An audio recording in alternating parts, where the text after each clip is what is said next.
Hello, hello. We should be live now. How you all doing?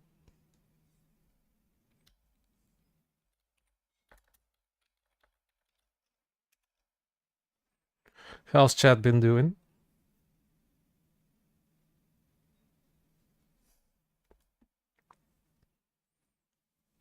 Hello, Moldy. Hello, Red Herring. I hope you guys can hear me clearly now.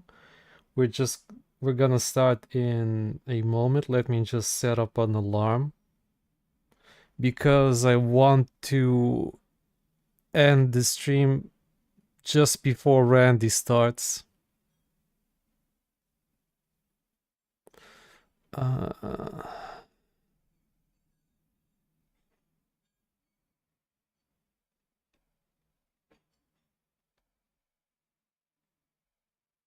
no.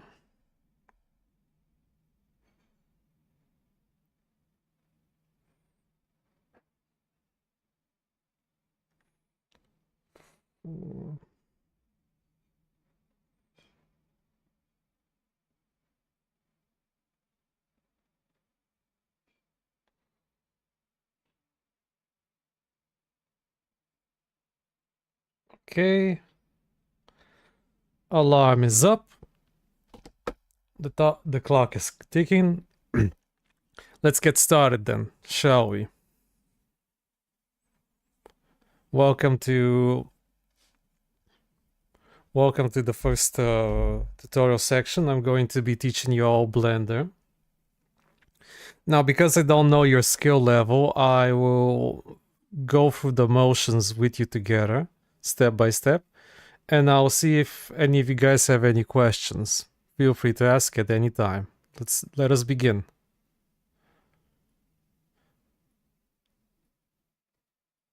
So, this is a scene I have already prepared. We have our image references, but I'll put them aside from now. Our goal is to our goal is to make the the Ikaruga plane that we see in the games. Um, when you're working off reference, it's best to um it's best to have images ready. So like this is a bit difficult to show, but on the side of my window, on my second monitor, I have my directory with all my reference images. So if I click and drag on these images and put it over here, you'll see like I get this like thing ported over to the application, and you can see the name and whatever, and you can, you know, pick it up and see what's up, right?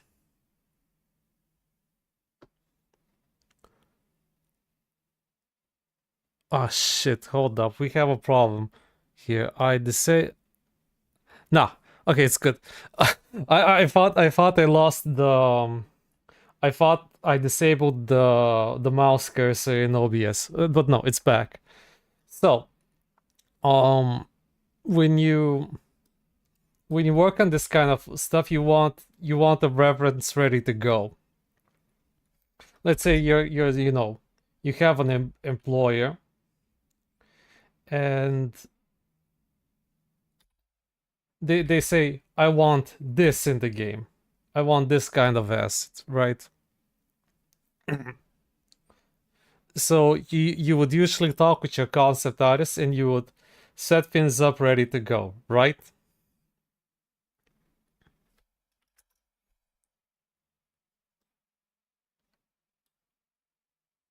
So yeah, you would like draw your image and you would set it into position. Do you guys know how to navigate Blender? Right? This is kind of important if you're going to be making stuff and like getting them set up ready to go, right?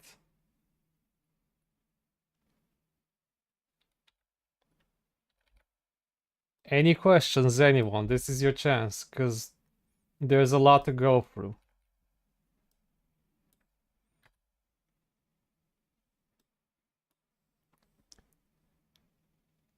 Okay.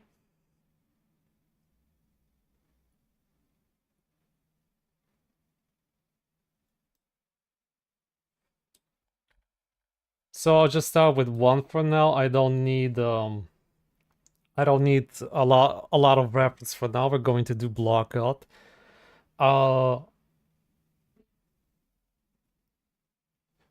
when you move things around in Blender, you can you can rely on the typical gizmos. So like we have a move gizmo, we have a rotate gizmo, we have a scale, and we have a everything gizmo.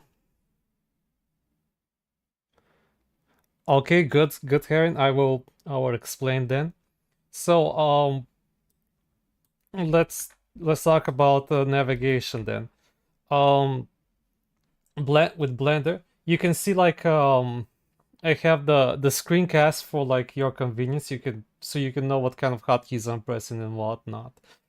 Um, in Blender, we rotate by pressing middle mouse key.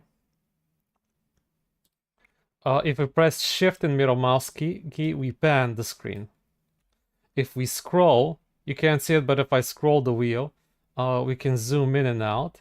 We can also like scroll by using the control key. Okay.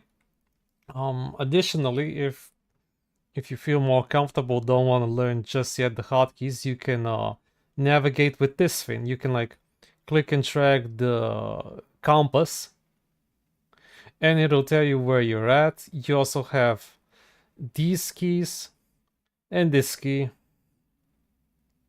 This we don't need for now. Camera view is, we're not gonna talk about it later. We also have perspective mode. This is also very useful because like we are planning to sketch out a form, so maybe we don't need a perspective, right? So try moving around different ways.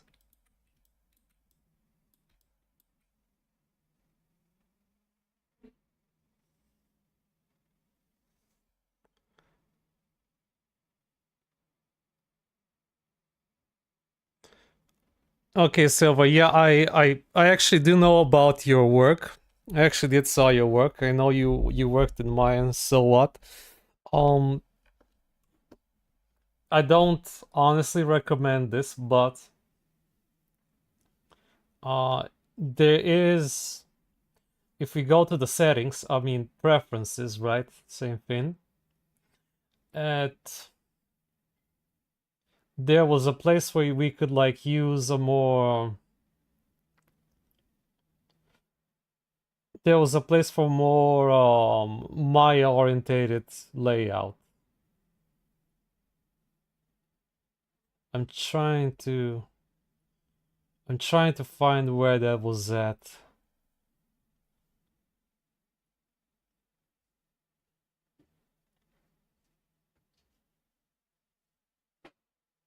Uh Let me,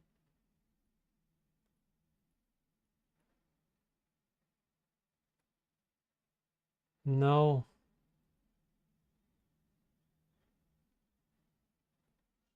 No. Great, I forgot where it was.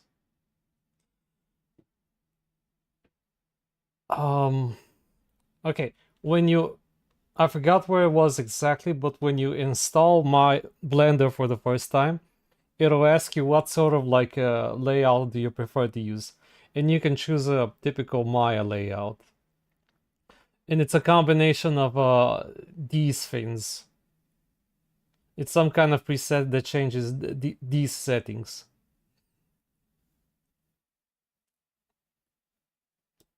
Okay.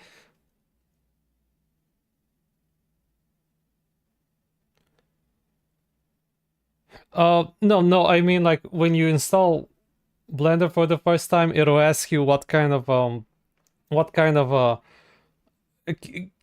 preference for keys and like controls you want, and there's a Maya preset. It's not it's not exactly like Maya, but it's the closest thing you can get off the bat.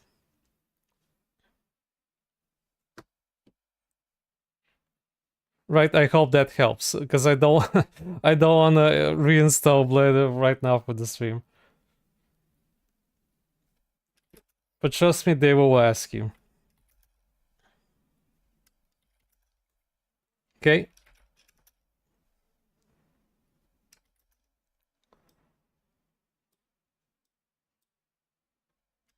So, um moving on.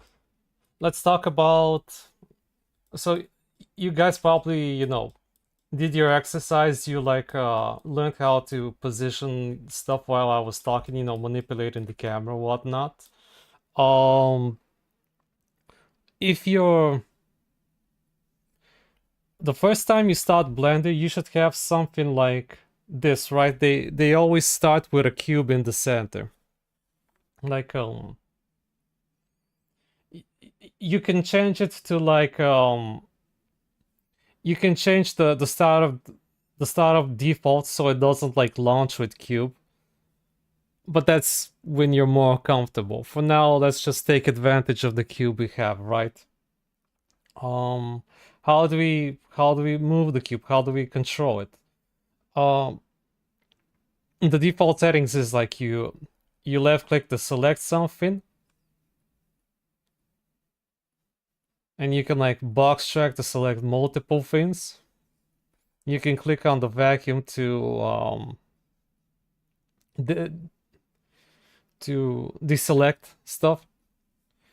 You can press A to select everything. See, like it's all highlighted. And you can double tap A to deselect. Right? A, double tap, off. Okay, so let's exercise moving the cube then. You can, there's a couple of ways. For beginners, you want to use the the move tools, the transformation tools, right? One of these. So like you can move it by the y-axis, by the, sorry about that, by the x-axis, by the z. You can move it on a plane like so.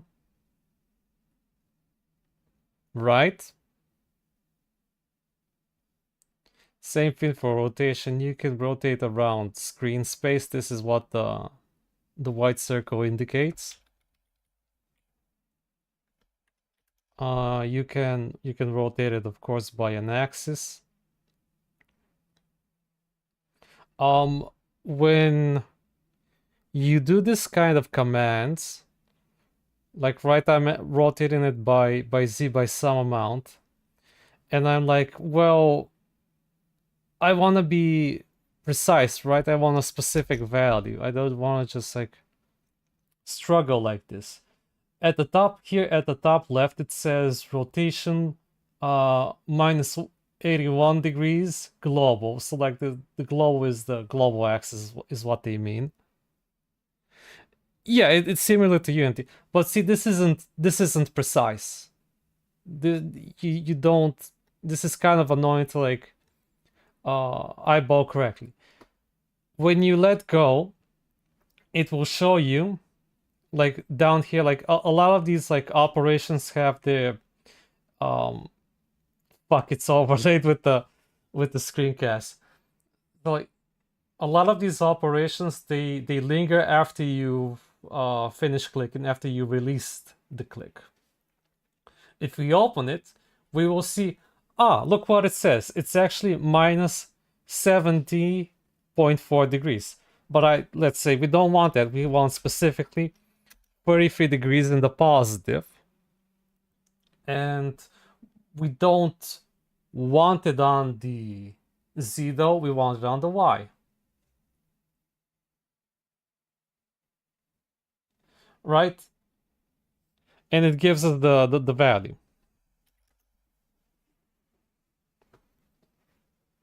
We can also like, alternatively, we have another option, which is we hold control, and this will lock it into like fixed degrees, like a value of 5, step of 5.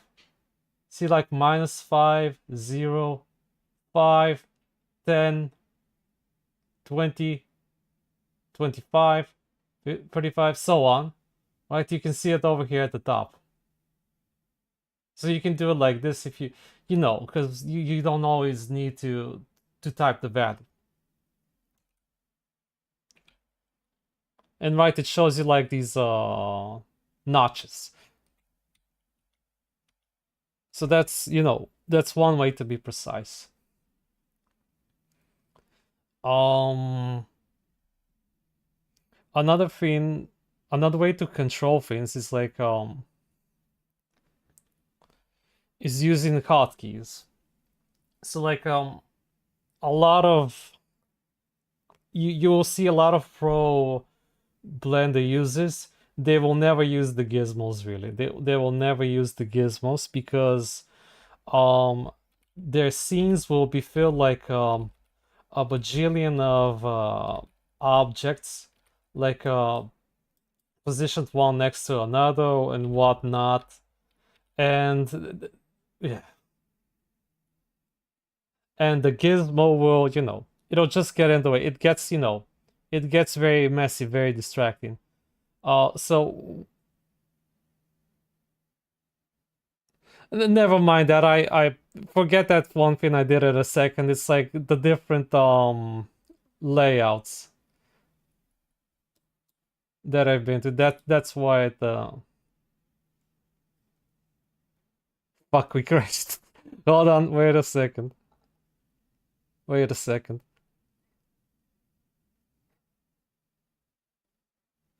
I'll bring it back up. Sorry about that, guys. uh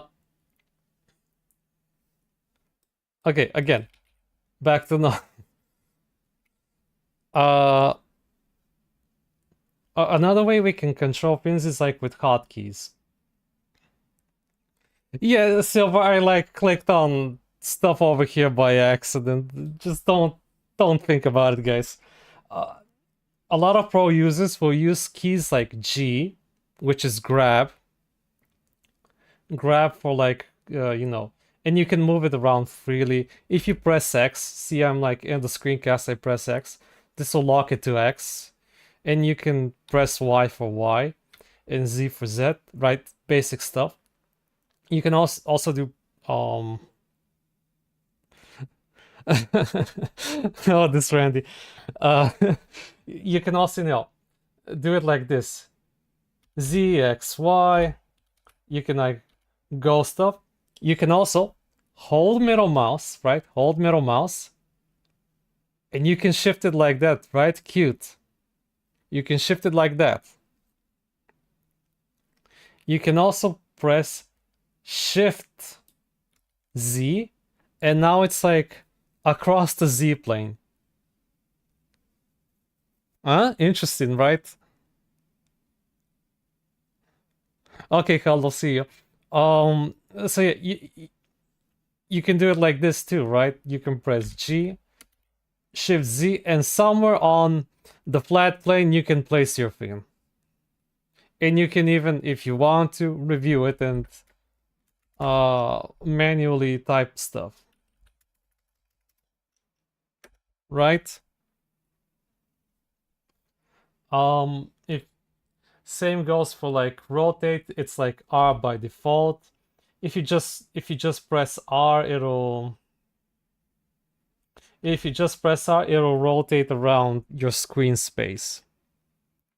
But you can apply the same logic, R and then Z, and you can rotate around the Z axis. You can hit Control to snap it to certain values, right?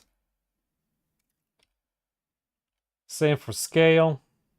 You can make it tall or explicitly wide, right? Um, that kind of stuff. If you if you hover over a lot of these commands, it'll show you the hotkey for it, right? Like there's two shortcuts. There's like space and there's G for like move. There's like for the rotate you can press space and then R, and for the scale it's like space or S. I guess I should show you the space menu. If you hit space you can also, it's not really that useful, but for this case, like if sculpting mode is like more useful, but you can see it's like the same thing we have over here. You just press space and you can like rotate, and it'll pull out the rotator for you. Okay. Are you guys getting the hang of this?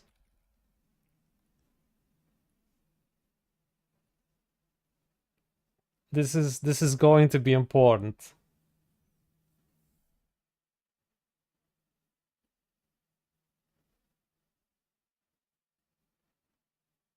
We're not in a hurry yet. We're like familiarizing ourselves. No rush, guys. Right?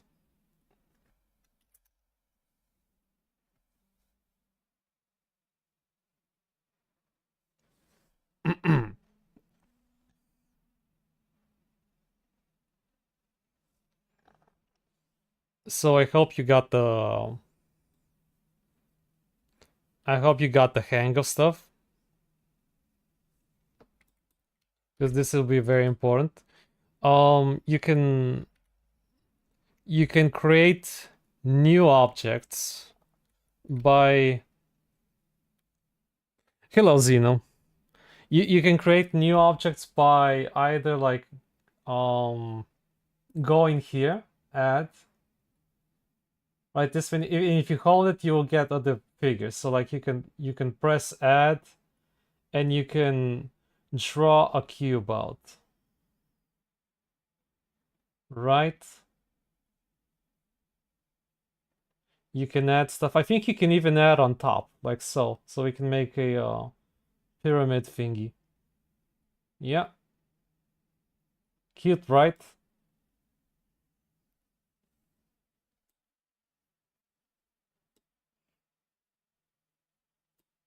Like this is also very useful at the start of the blockout phase.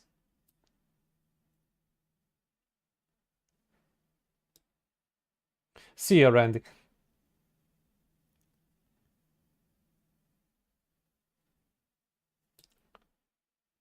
Right, we can also add cones.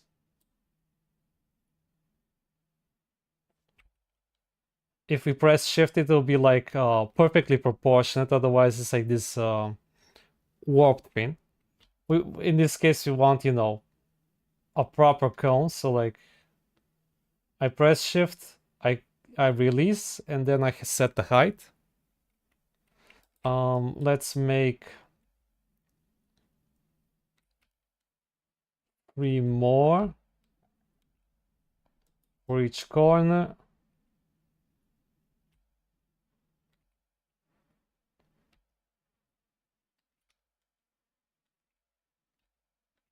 Right, good. Let's just like tweak the position slightly.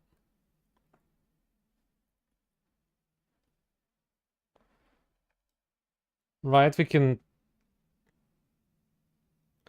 Yes, there are spheres. There are spheres. There aren't, by default, there aren't capsules, I think. You have like cylinders and spheres, but I'll show capsules another time. We can add our spheres too. Right? So again, hold shift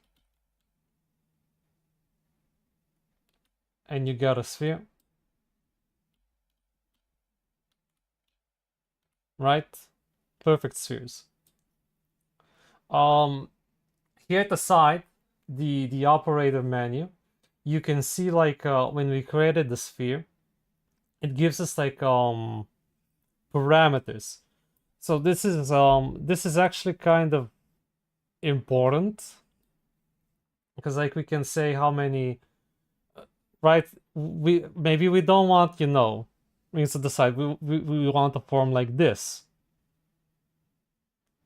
And we don't need that many segments. We need like 6 for the honeycomb shape, right? This is this is only until you click off. So now because I've clicked off in the random nothingness, I can't go and edit the object again. It is done. It is created. It is over here in our outliner, and it is just done. It's not, this isn't parametric procedural modeling or anything like that. It was created and it has this kind of information to it, right? Okay, so one more time, we will make our sphere, and it actually conveniently remembers our settings from last time. We can set the radius as well. We can even like offset the position. We can still modify this, but as soon as I like click off, it is gone. Got it?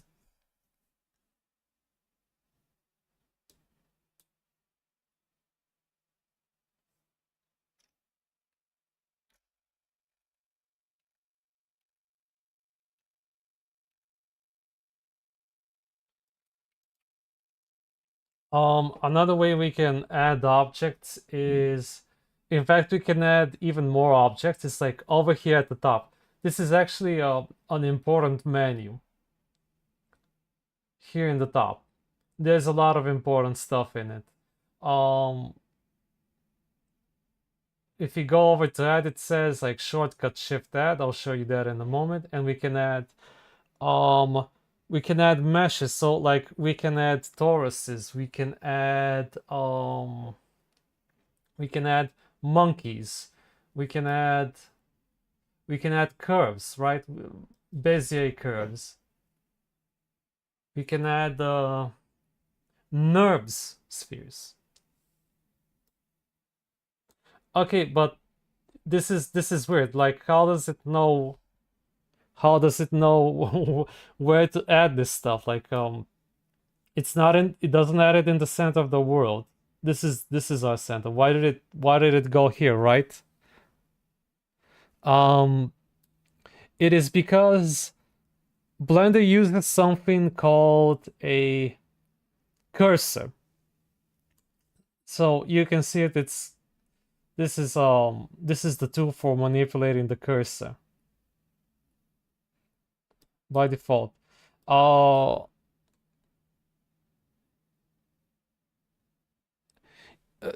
Silva, you can edit the faces.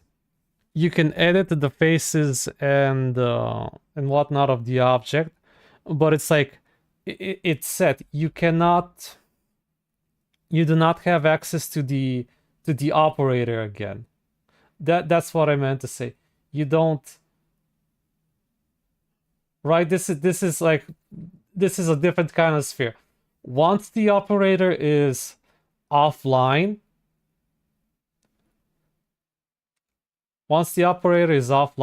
that's it. This is the mesh. Okay. And you have to work with what you got. You can't change it. Of course, you can do all sorts of things with it. You can change it. You can manipulate it. All in all sorts of ways.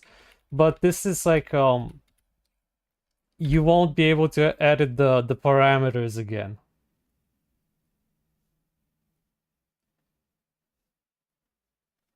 Okay.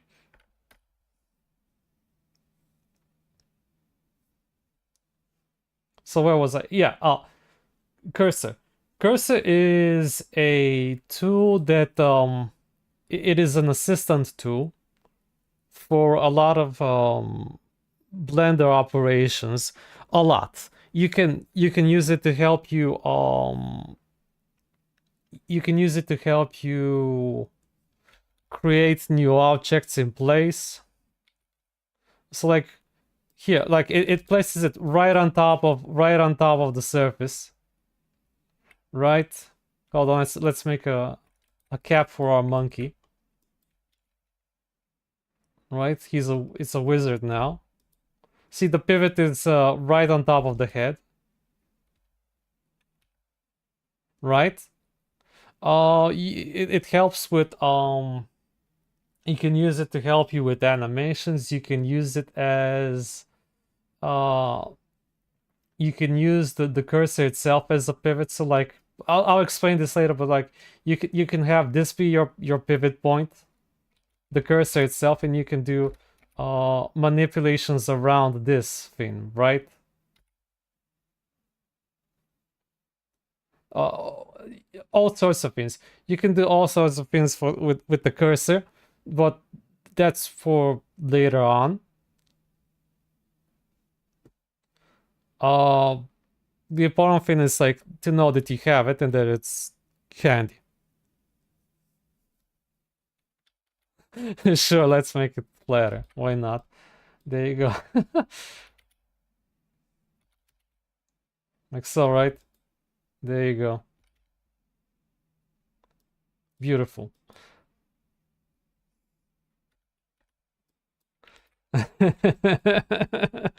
uh, um, an alternative way to control the cursor is it doesn't show you this time, but it's like holding shift and right clicking. Shift and right click and it goes places. Right.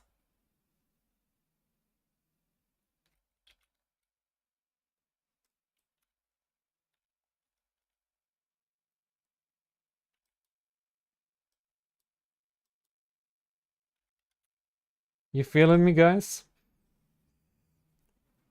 That's right. That's right. Social credit 1000. Um so try to, play with the cursor and make stuff happen. Just put it somewhere. You will actually need this later, this kind of skill.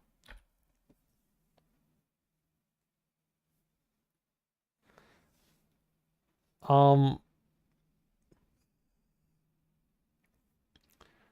if we so like this is if you shift right click, right? This is specifically for the cursor. But if you just right click, this is like more universal settings. Like we can we can set the for example, we can set the monkey to be smooth shaded, right? We don't want a faceted look. This polygonal look, we can turn everything smooth. We can also use the auto smooth, which is like a more advanced version of the smooth facet algorithm. And again, you have this operator, and you can type in your value, like let's say 60. That looks fine. You can also mirror your object. So like you can flip it like so, right? And we have the operator to help us out. We can do all sorts of craziness. We also have snapping. We can snap this like to grid space somewhere, to the nearest grid space point. We can snap our cursor to the selected, like, or we can snap a selection to cursor like so. We can offset it. We can rename our object.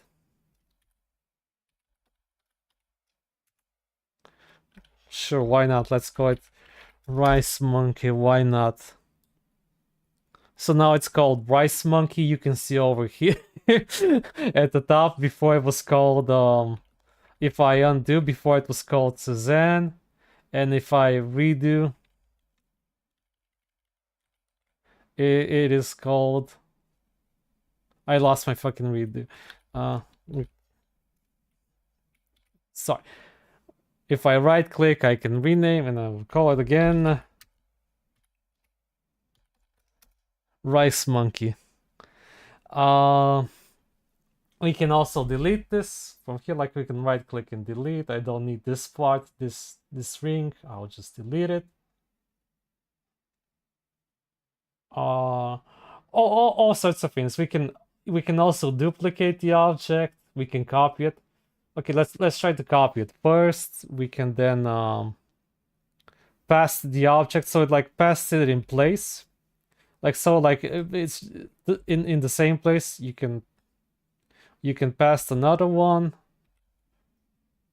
Wait, if I move it over here, we'll see, pass it again,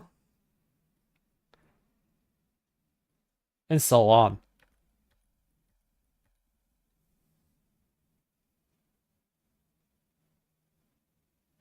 Let's hope not, Silver. Like the founder is a good dude, so I trust him. Like I've seen him before in action. He stuck to his guns for many years, so I think we're fine. It's actually more likely that the individual add-on providers would make price hikes. That's what's more likely.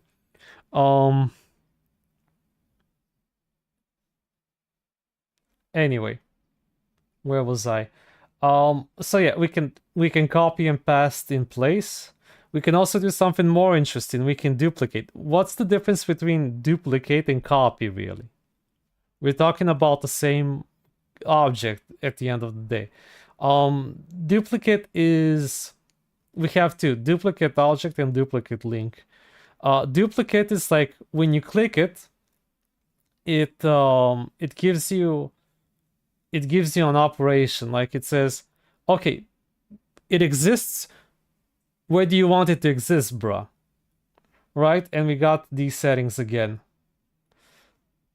So like we can duplicate it, and we can use the same trickery we used when we moved the object.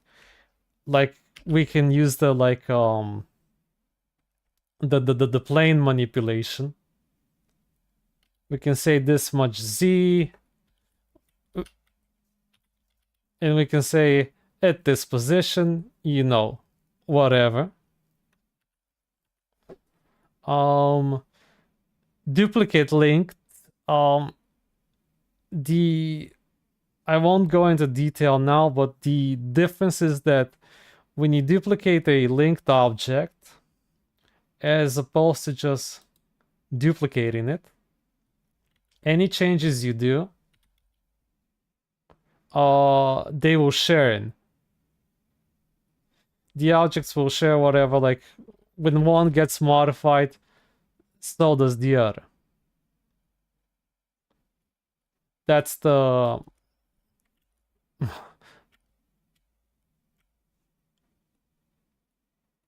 that's the difference. Just we'll talk about this here, just letting you guys know. Once again, if you right click, you will see your commands, and they will hint to you what the hotkey is. So like for duplicates, it's just shift D. So we don't need to go into this menu. We can just press. We now know empirically that we can just press shift D, shift D, shift D, on and on and on. Right? Much faster.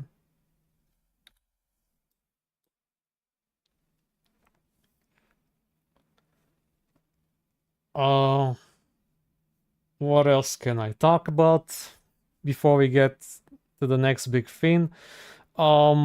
Let's dedicate a moment to explaining the menu then. the menu system in Blender is, you have your viewport. This is called the viewport. And if I click here, I can see, this is how I know it's the viewport, because it's like it's called 3D viewport. If I change it to image editor, we're now in an image editor. And now we're not looking at the viewport, we're just looking at the pictures we imported earlier. If we look over to timeline, this is the timeline. The thing we have here at the bottom is the exact same thing. And a lot of other things. We have an asset browser which is filled with tools that come in the project itself, or that you've made yourself. Like I've made, for example, my own modifiers, but that's for later. Just letting you know. So yeah, we have not too many like categories of menus, and we have them over here. That's a separate one. So like maybe I don't want to look at the timeline, I want to look at something more important, like the UV editor, right? And I can see that this is how my UVs look. I don't want to look at the timeline. It's not interesting to me. I just want a model. We can switch it to the UV editor. And once we like edit the object, I know. Now I know what the UVs look like, right? I'll explain about editing in a bit later. To the side is like we have two menus. We have the outliner, which I discussed earlier. This is where we can see that I have my monkey, because I called it monkey. Down here we also have the properties panel. This is one of the more important ones when we're modeling, because we can go here and like edit our transformations. So I can make this like 4.0, and I can set this to 1 and this to 2, right? I can offset my monkey. Let's give him the head over here, 1. We can adjust scaling like this. Like if we fucked up rotation, somehow we can go over here and like reset it. Okay, like, oh well, by the way, another hotkey for rotation besides XYZ is like if you press R twice, it's a it doesn't like rotate it around screen space. It's a gizmo. No, not a gizmo. I forgot what the term was. Trackball rotation. Right, but oops, I fucked it up again. What do we do, guys? We go over here and we set it to 0. Now it's clean again.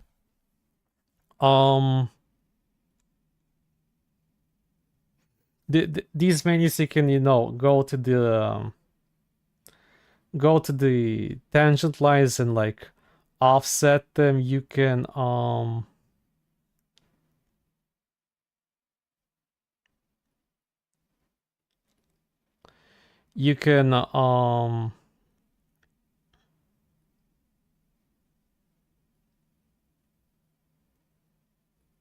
you can split them horizontally, so I can have like 2 outliners. I can have 3 if I want to. Yeah, I'll explain that in a moment, Silver. Don't worry about it. And we can like, I need to show you this the properties panel first, and we can join things together again. So like we can join this to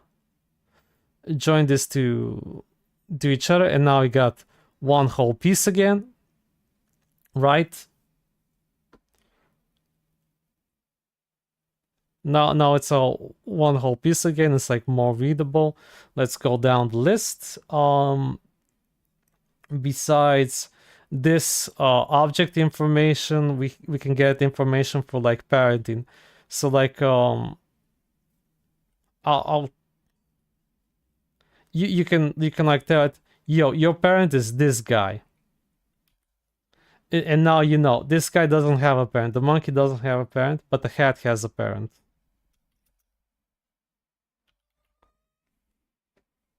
Oh, the cat. Hold on, moment.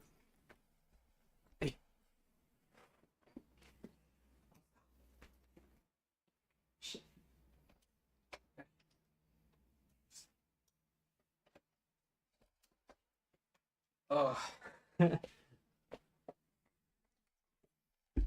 Okay. Yeah, I got a cat. Uh, so yeah, you can find relevant information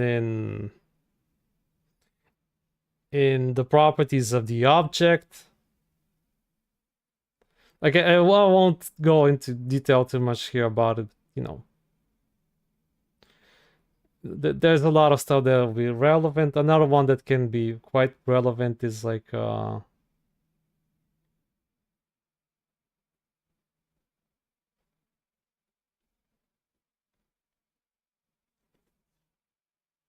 this is the material. We can like make a material and make it like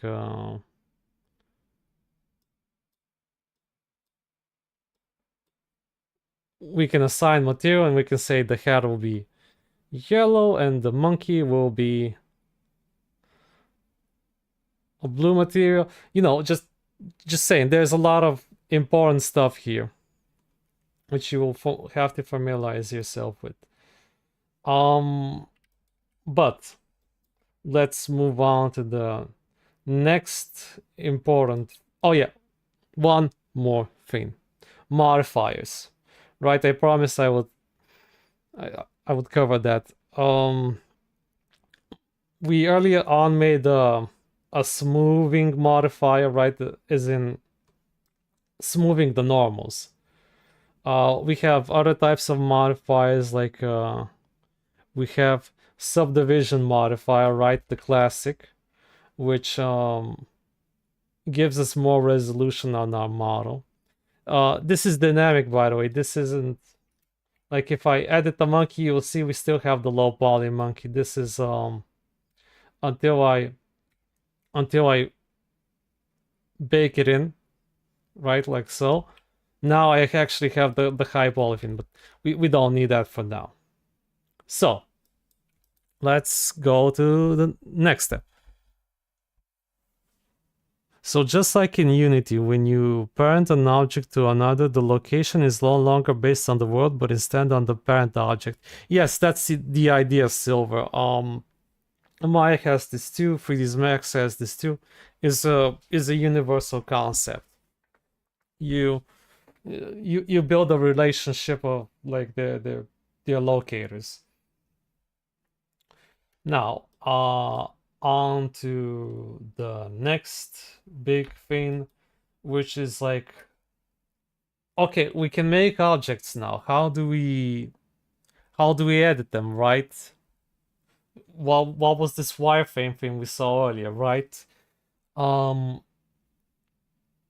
Blender operates its assets on different modes. Up here in the top left, it says object mode. This implies the mode we are working on. We are working on objects wholesale, as in just like their locator. We don't you know, directly edit them. We just have an object instantiated in space somewhere, but we want to like edit our object topologically and in detail. So we can do it like this. We can press up here and go to edit mode, like so. And now we're in edit mode.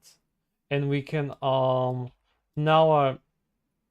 move operations, like if we select a vertex, we can move an individual vertex. We select all of these here at the front. We can give it a good schnoz, right?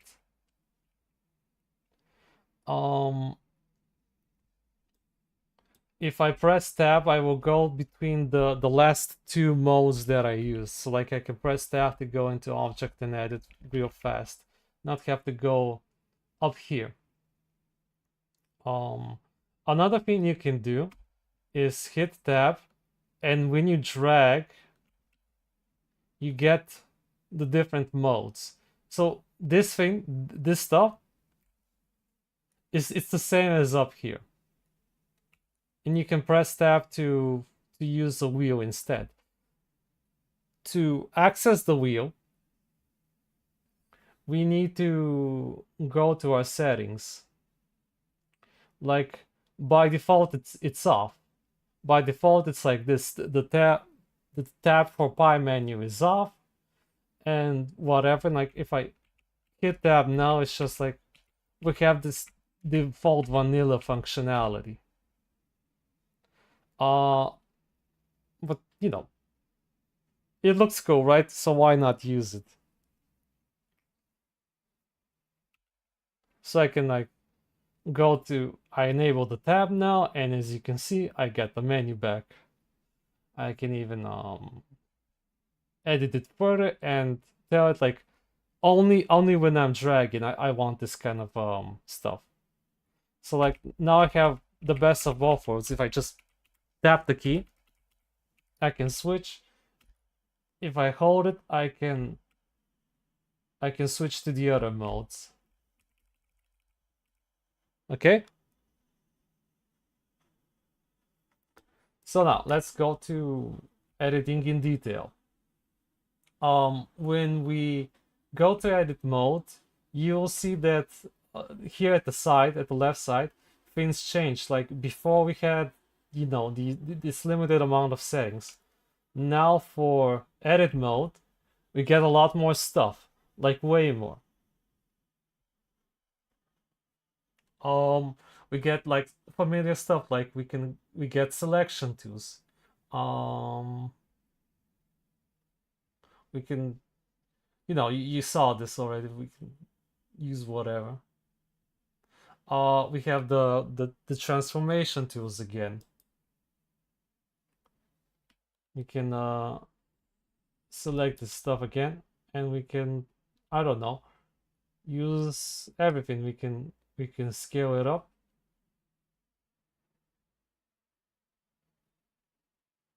Right? We can rotate it.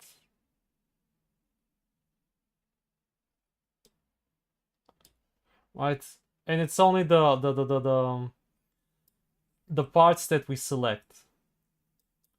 But here I don't want to select vertices. I want to select faces. What do? We can well, we can go up here, and it tells us we can change the selection mode to edges. You see now that it's actually edges that are selected. If I go back to vertices, you can see like the vertices are highlighted. And if I go to this, we change it to like it's faces now. We're working in face mode, right? You can also press 1, 2, 3 to switch between them. 1, 2, 3. 1, 2, 3. I hope you can see the difference, right? And we can like tweak things now. Okay. Now this is actually why I don't like the gizmo, by the way. You can see now that it's like I just want to look at my vertices. I just want to look at my vertices and make transformations. I don't actually wants to see the gizmo just like in my face all the time. That's why I use the keys like right, like G, R, S, right. Super clean. Minimalism is usually preferable. So yeah, we've made the tweaks to the nose. What else can we do? We can still add shapes. So I can still like I can say want to make I'll make the eyes more funny looking, right? This is the same operator as before. So like I made my eyeball. Let's just tweak it over here.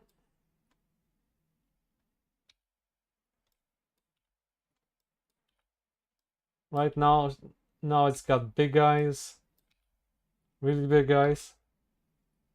I'll duplicate one over here, right?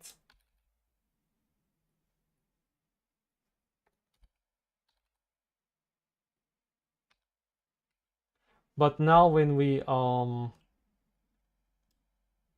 go to object mode, it's not separate objects. It's like one mesh, right? It's one single mesh. It's not like this over here where like it's a bunch of like separate objects that I can like mess around all over the place with, right? It's one single unified object now when we use this, when we add them in, right? That's important to keep in mind. Also, to accommodate our edit mode, because we have the context that we're in edit mode. Now when I right click, right, I get different things like fitting for like mesh editing, like shrink and flatten, like split, like randomize vertices,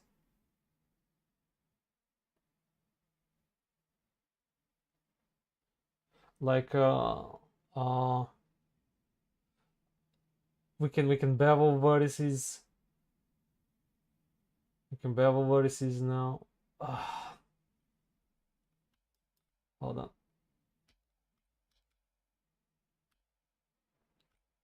Right. We can we can extrude vertices, but yeah.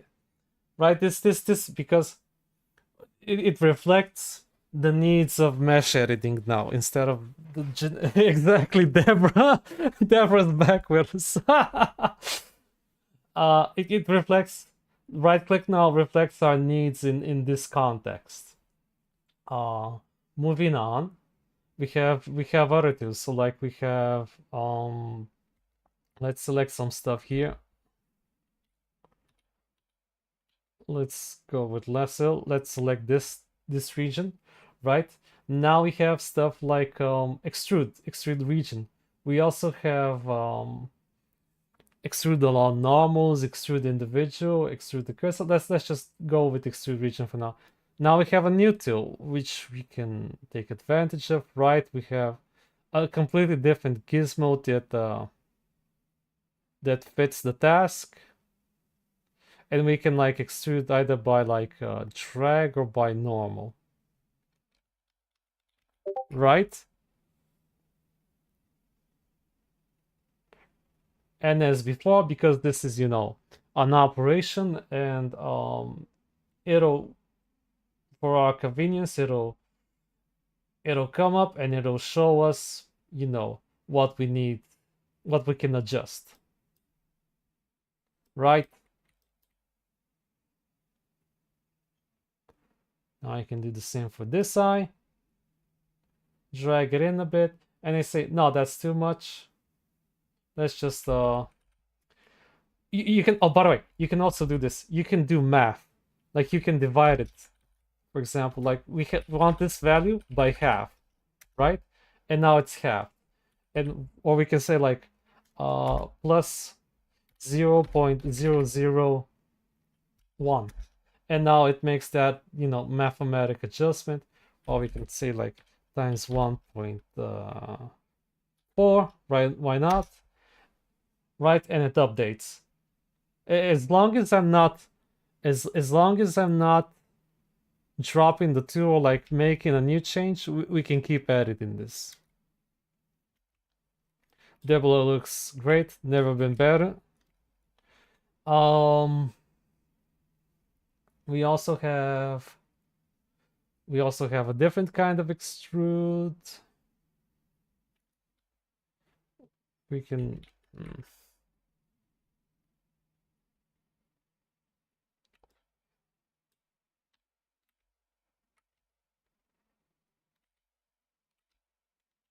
we can also like extrude individual. Let's try that for a moment. We don't need just that one type of extrude. We can also use this. So now like when I extrude, it's like individual faces getting extruded. Right? That's like a different version of the same thing. Uh I'm not sure what this one did. I never quite used extrude manifold. No, I know what it does. Okay, I know what it does. Yeah, it's a extrude manifold. It's like it's a more advanced extrude that can also like cut into things. So like it can cut into things. Let's try this again. But it's, yeah, not always smart, is it? Anyway, yeah, there's a lot of like tools, especially the basic stuff that you can that is in both Maya and Blender. This is like necessary things. Uh, we also have, let's go to edit edge mode. We also have bevel. Let's bevel something. Let's bevel this. Right, I selected an edge. I double clicked it and like I can bevel the entire edge, and I can tell it I want this much width. I want this many like sections. I want the profile to be like so. Right, looks good. And we get our beveled changes. Let me just move the mesh again. Yeah. Right. We can do it like that.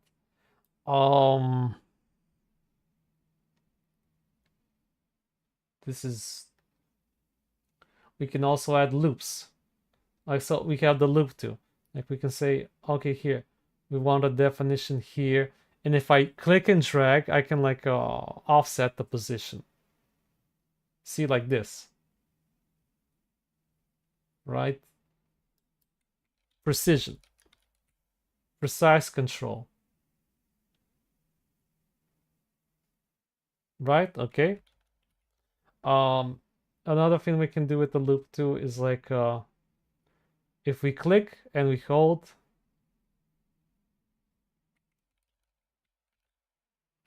it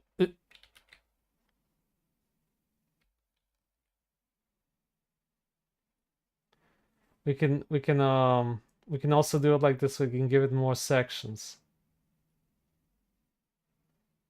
Right? We don't want just to cut in just one. We can make multiple.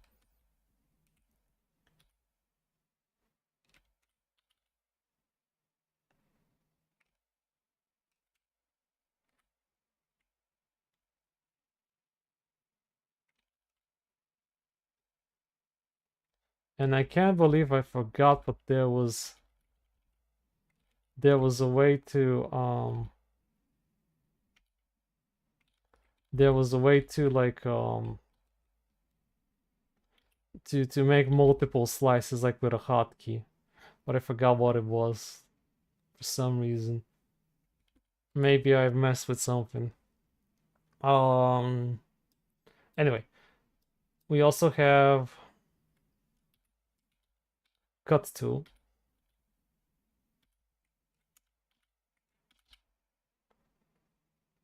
And we can cut our fin like so, right? And we press enter. We have to press enter for this one to like, and it tells you even like return to finish it. Otherwise, we're gonna be stuck in cut mode.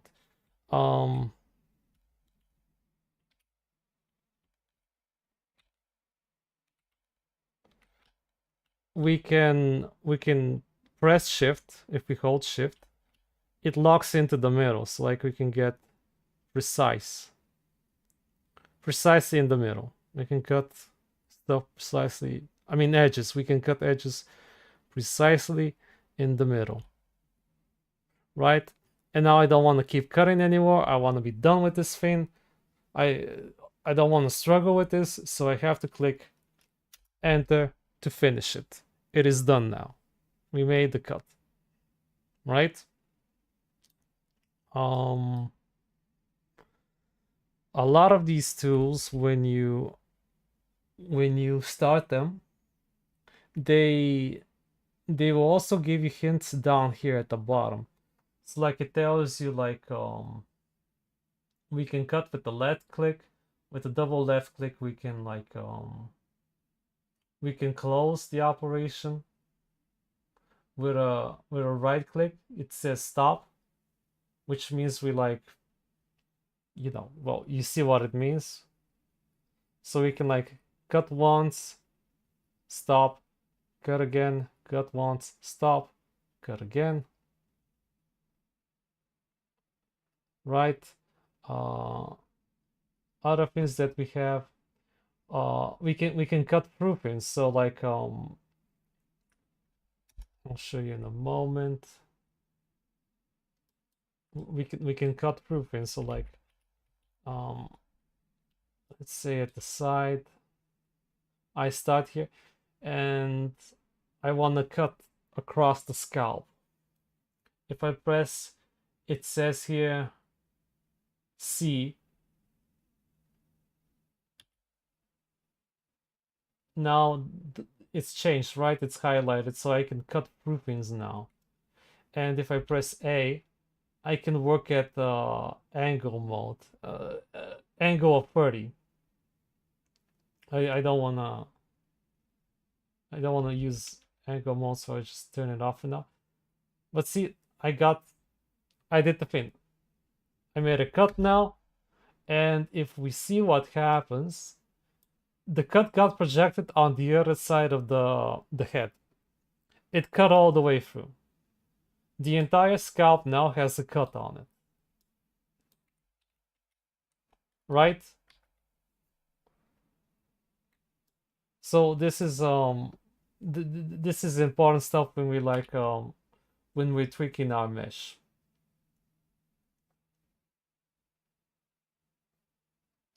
Lastly, we have stuff like, hold on.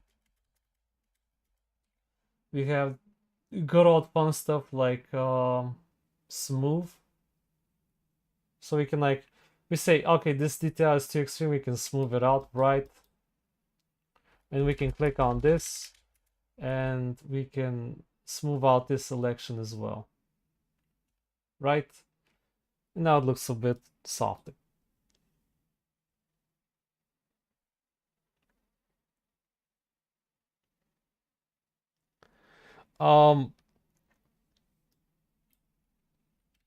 Cut in percentages. So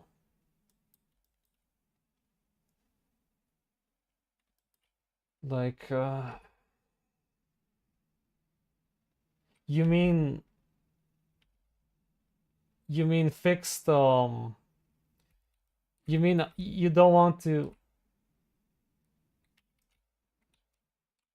you don't want to cut in the middle exactly. You want like exactly tenth of the way in. Is that what you mean?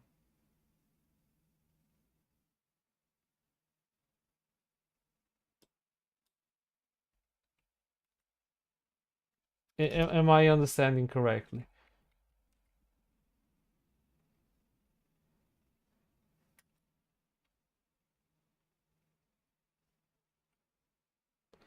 Um, no, there isn't.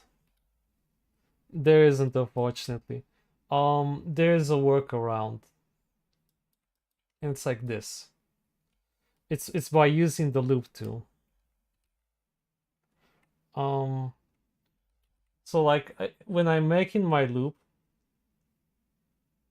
hold on.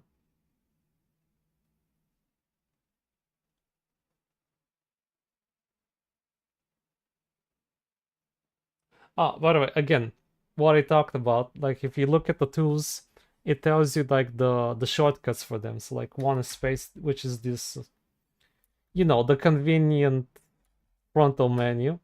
The other hotkey is like Control R. If I press Control R, I can preview the loop cut. And let's say I want it here, right? Uh, I can make that cut, and I can say, okay, I want you to. I can manually type it like this, like it's called fact, and it's like this minus 9, I think, or -8, and that should be like right exactly a tenth of the way through. So I can do it again, and I can do it for the opposite side, and it's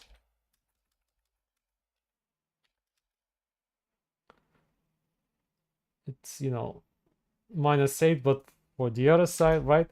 And so exactly, this should be exact. And now I'm going to test to see if my hypothesis is true. Okay, so it says here that the edge length is 0.0149. Okay, well, I lied. It's not the same length, but it's like proportionately the same silver. I hope that answers your question.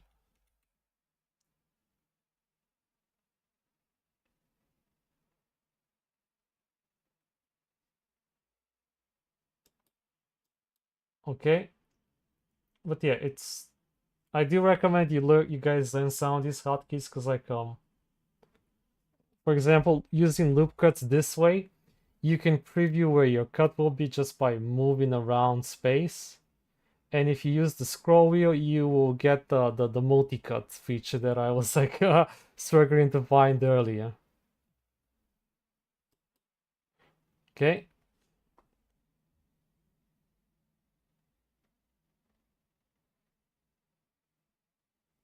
Yeah, well, that's the closest thing I can think of, Silver. Um, right. We talked about edit mode. Let's talk about um selecting things. So we'll make a new monkey though. Okay, again with a new monkey. Like how to select smarter, right? We don't want to just like click, click, click, click, click, click, click, click, click all day, right? This will be annoying, right? Uh, let's say I want to work with just the eyes.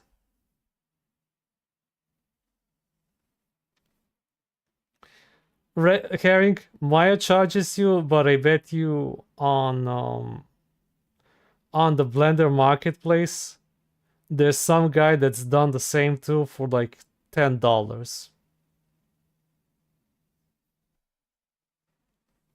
I'll make the Autodesk team contemplate on that conundrum. So again, selection. Like we want to, like, let's say we want to select the entire eyeballs, right? I don't want to just like click around and like do the stuff all day. That's not efficient. What can I do? Uh, there's a couple of ways we can do this. For since we're beginners, we can go over here right at the top where it says select, and we can like see what we have access to, and we get cool stuff like this. Select linked. So now I automatically selected the entire eyeball. See, this is just the eyeball that I have. Nothing else. Not the eyelids, not the face, just the eyeball. I can like double click to do the same thing. How did I know that I can double click to do the same thing? How did I know that? Because they told me over here, right? Here, double left mouse. So now I know I can double left mouse and select only the face without the eyeballs. That's good. But I want just a part of the eyes. What else can I do? I don't want the entire eyes now. I want just like the frontal part of them, the iris. What can I do? Oh, look what it says here. More. Oh, let's do this again. More. Now I got only this. I can work with this.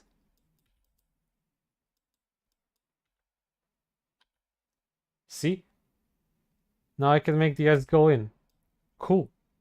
Looks like binoculars of some sort, right? That's useful.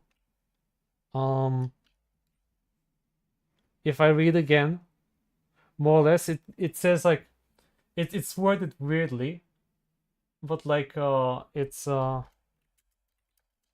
control and plus. Control and plus. And if I want to shrink it, it's control minus. Right?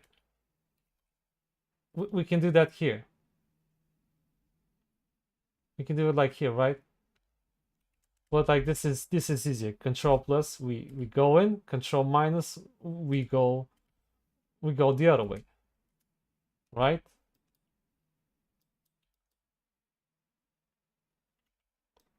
There, we tweaked our monicles. Right? So this is a good way to learn. We can just like read stuff and it'll tell us. Select random doesn't have a key. I want to select random for some reason, just randomly. But there's no hotkey for it. What can I do? What can I do, guys? There's two things I can do. One is like I can go to this thing and I can right click and say assign to quick favorites or assign a shortcut. Okay. The shortcut is obvious. What's the other thing? Let's try it out. Assign to quick favorites. Nothing much happened.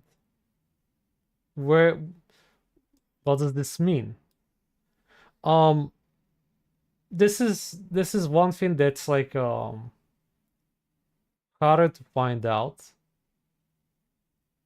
But quick favorites is just by quick favorites is just pressing Q, right? I'm just pressing Q on the keyboard. And I have like ignore this, sorry. Just ignore this, but I have select random. So I can click it from here. Select random, select random, select random, select random, select random, right? I don't need to go all the way over here. I can also do it like this. I can right click again and assign shortcut, and I'll make a weird one. Control Shift Alt R. So it's like this obnoxious weird thing. And now I can do this with my command that I just assigned, right? And it tells you here now. See, it says Control Shift Alt R. Now I know. Silver, it doesn't. You're never gonna use this really, and not yet. But the thing is, like, you can you can apply the same thinking, the same methodology for whatever you need. Okay, that's cute and all, but I don't want the shortcut anymore. And see, now it gives me the option to remove it. It's gone. I can use this combination for something useful. Um, I can do other things. Like I can select the loop. That sounds cool. Why don't we add it to the list? We can add it to the quick list. I can also select the ring. Let's see if this. Okay, that's cool too. So I can. I don't want to, dig over here, and I don't want to give it a hotkey. It's too hard to remember all these hotkeys, right, guys? I'll assign it to quick favorites. And now look at this. I have all these commands. I have my select random. I have my edge loops, and I have my edge ring. This is the most important hotkey to remember in Blender, probably. Just hit Q where you store your quick favorites, and you can get rid of them at any time. See? So now I can press this and this brow, and I can say select loop, and then I can select the ring for this whole thing, and I'm still not satisfied. I want to bevel. Uh, I want the bevel command, and it's over here. It's by default. It's called Control B. I'm not gonna remember that for some reason. I just want to have it in my quick favorites. And now when I go to quick favorites, see, I just added it, and I can bevel. And I don't give a damn. It's fun. Right? Easy. If you're starting out, the most convenient way to learn and orientate this loop, I selected this loop, and I can just bevel it. I don't have to go over here looking for it in edge menu, in bevel, or I don't need to go over here and select it explicitly. I just know I hit Q and I'm selected bevel and I'm ready to go. And I can tweak it as I see fit. Okay? Very important. Highly recommended. Oh.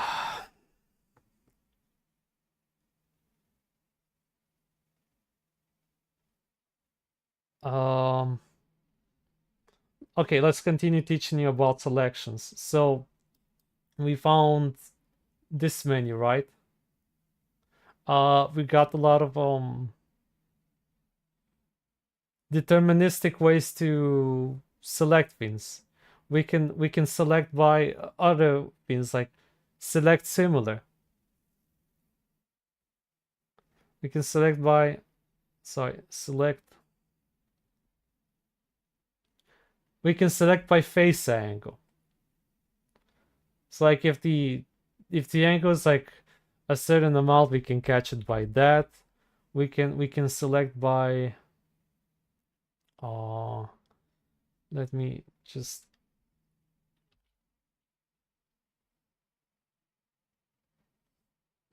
show you one thing quickly.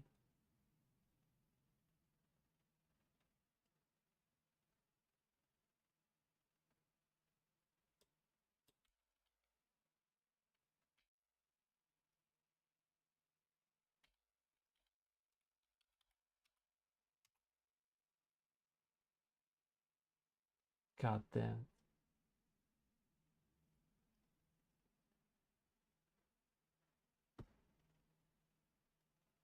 I'll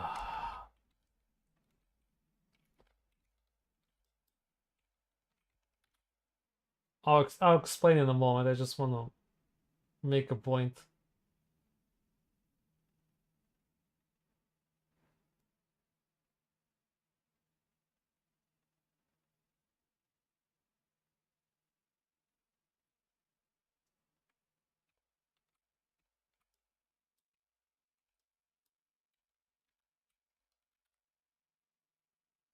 Okay, I can do different kind of deterministic selections. Like I can select by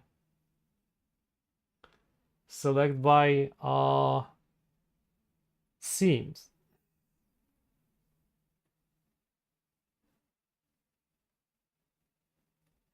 Right? So these are like seams, is in UV seams. I have my UV seams over here, and it tells me, okay, you can select by that. You can select by other means. You can select by sharp edges.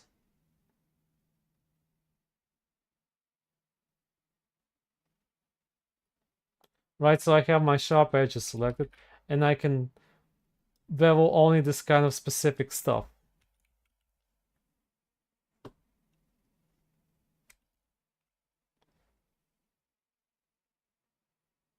See, these are sharp edges. Why? Because I said so. It doesn't want to smooth them. If I, again, go over here and like, I work with this thing. Sharpness adequate. See, I selected them. Get to work. Dude, sweet. Whoa.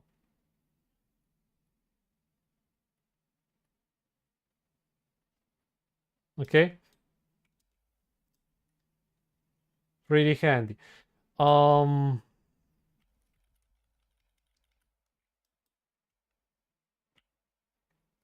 how else can I select? I can select with the lasso. If you look carefully, the lasso like selects only one way.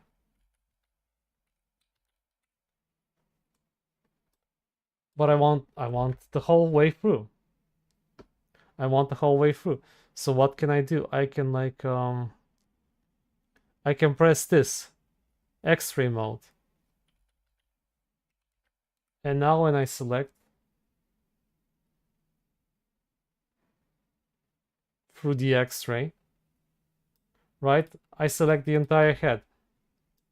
I mean scalp, right? How do I do that again?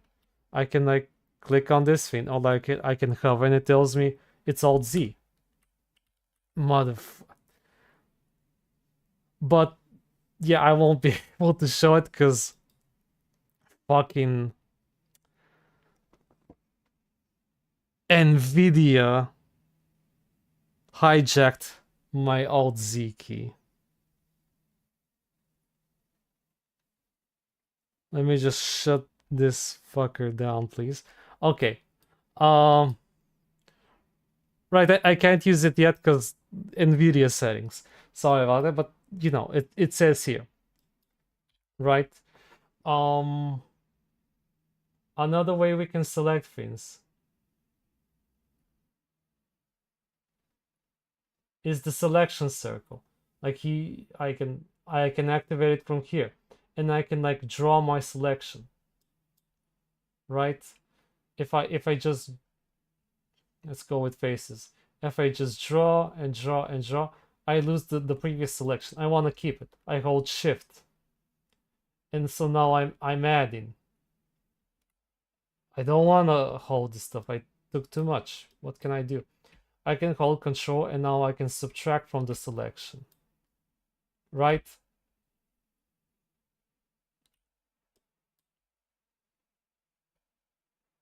So I can smooth only this part now. Only this part will be solved. Alternatively, it tells you over here, right? Uh, we can like get it through like clicking C. So I don't, so right, I don't need to like give up my box select. I can just press C and drag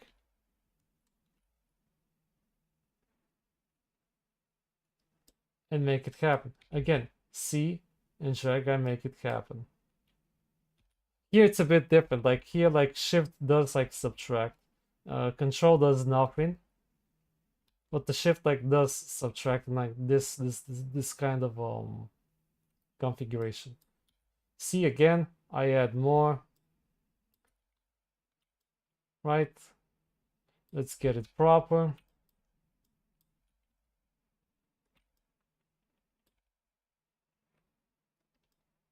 Looks good. Let's move it again. Now that's very smooth brained, right? Good.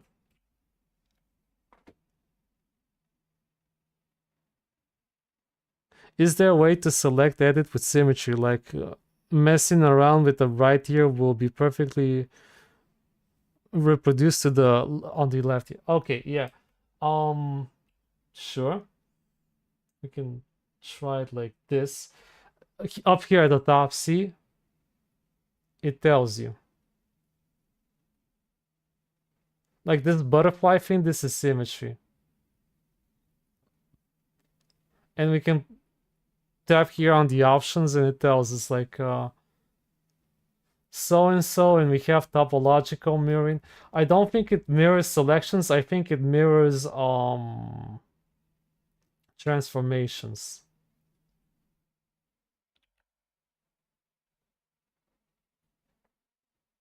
Right?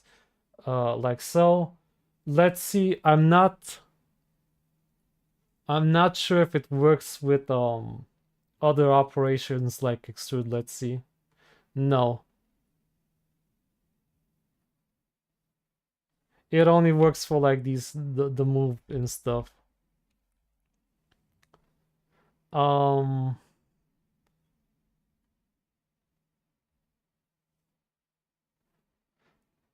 I think there was a command to mirror the selection.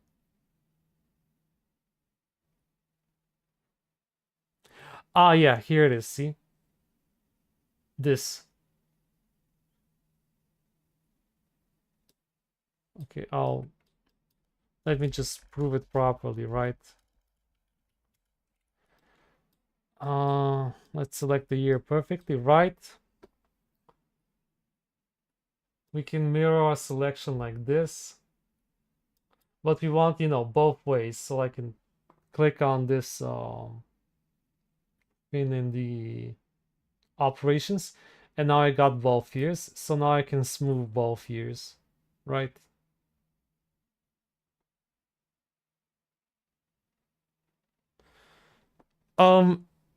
Yes, the on sculpting it's like more convenient, honestly. But still, you know, because you're not gonna sculpt all the time. Sometimes you just wanna do hard surface stuff, right? Oh, they changed the menu. Hold on. Oh my god. Previous versions it wasn't like this. I prefer the previous version how they made it. But anyway, um, yeah, we get the grab. I won't explain sculpting much, but I'll just prove the point that we do have symmetry, right? Like this. We do have symmetry in sculpting mode.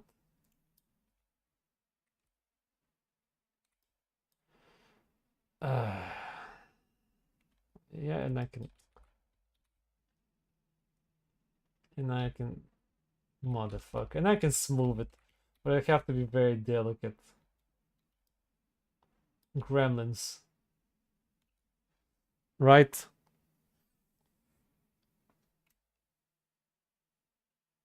Um, again, talk about we'll talk about the brushes in way in a later video. We don't need to get into that right now. Uh but yeah, again, this is also useful key, like with making your selection with C and then tweaking it and then C again, and you know that's also very useful. Dolby Dials. Dobby the slave elf. Okay, let's make him a nose again. Since it's Dobby, right?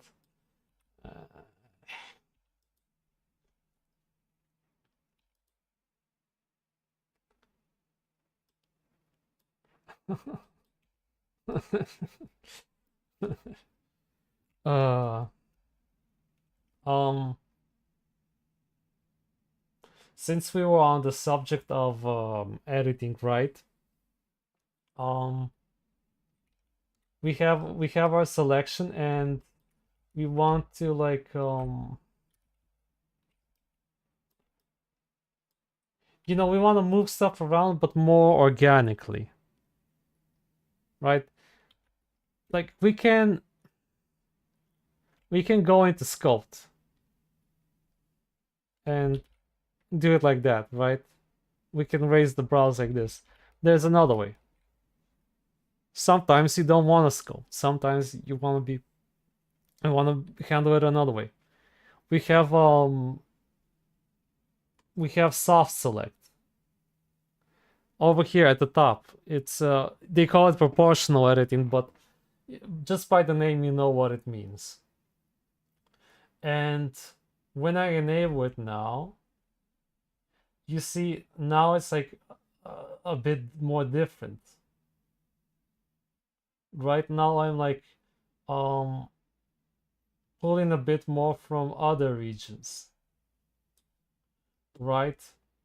And I can edit this in post in all sorts of ways. This is the power of soft editing, but I don't want this kind of fall off. I can change the fall off. I can say I don't want a smooth fall off. I don't want a linear fall off. I want a sharp one. So you don't have access to custom fall offs, but the ones you do have are good enough. So yeah, right. That's cool. That's useful. You can go a step further in that. Like we have this like tweak tool, right? Like let's say you have to give up the box selection, but we have the tweak tool. What does the tweak tool do? It's basically tweak is just basically move the move tool with the move tool by just dragging, clicking and dragging. So we can, that's useful for tweaking, and we can combine it with the soft select, for example, to, you know, be more elegant.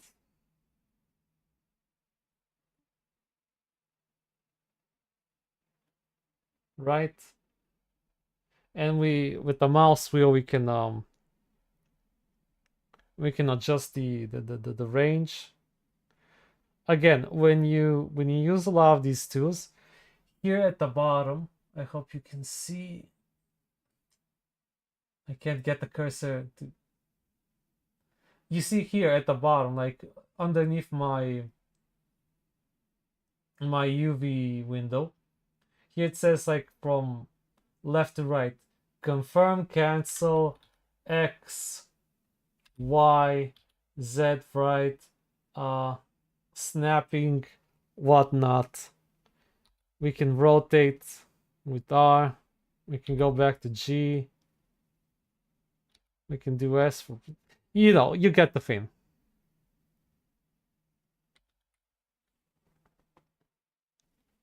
Toucanized. If you say so. I didn't say anything. Ugh. Right, so we can tweak like this.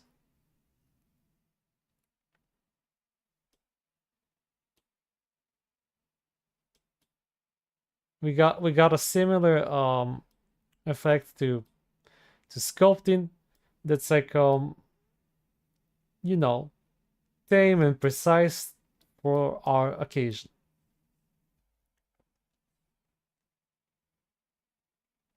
Okay.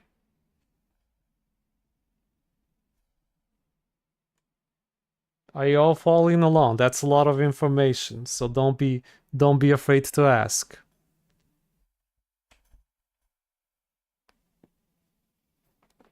This is your chance, guys.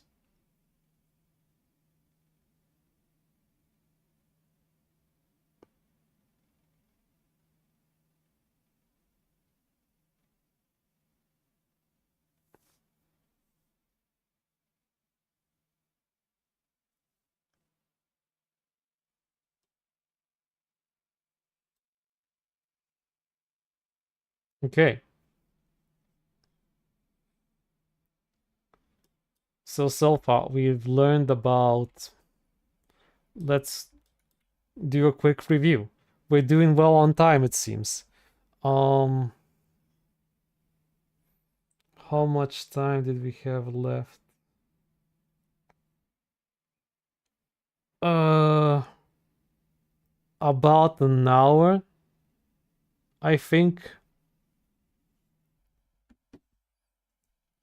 Let me just double check to see. I don't wanna, again, I don't wanna like overlap on and step on Andy's time.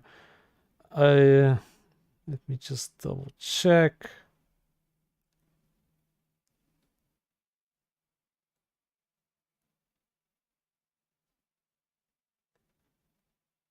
We have 75 minutes.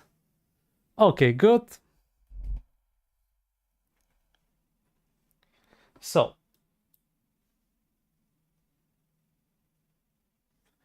um, we've practiced the basics. We learned navigation. We learned, again, the basics of navigation. We learned about objects. We learned about um, modifiers. We've learned about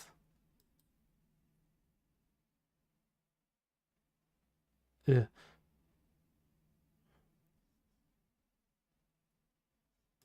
we've learned about editing meshes. We learned about selections. So now, uh, the best way to proceed is, I think, to start making the plane proper. Right, guys? Um,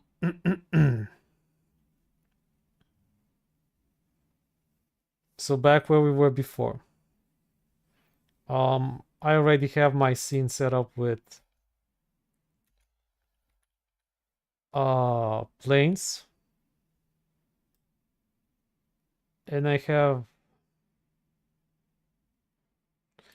I've positioned my reference planes strategically.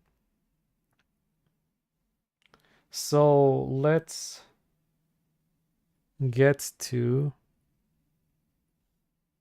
hold on, this is a good one too.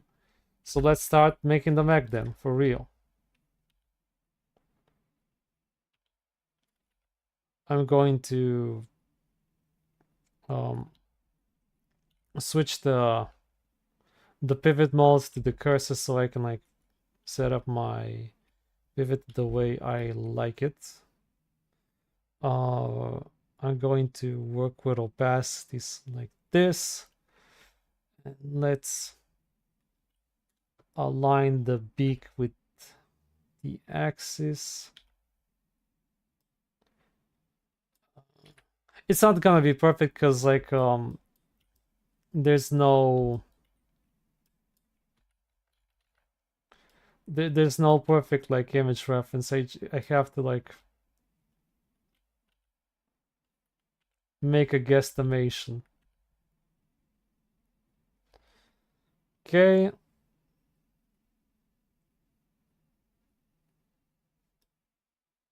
This is a good reference too. This one too. Let's just like go to the properties under data over here, not on object, under data, and let's just make it transparent a bit.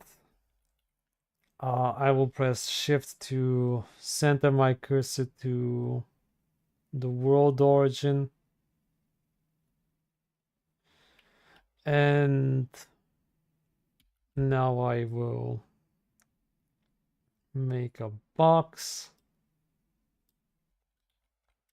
I'll exit out of wireframe mode.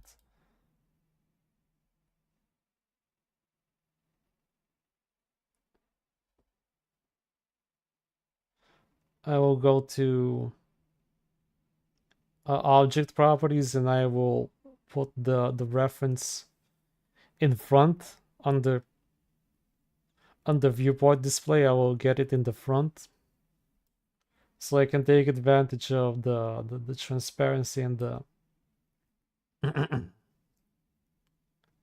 and the reference. Okay.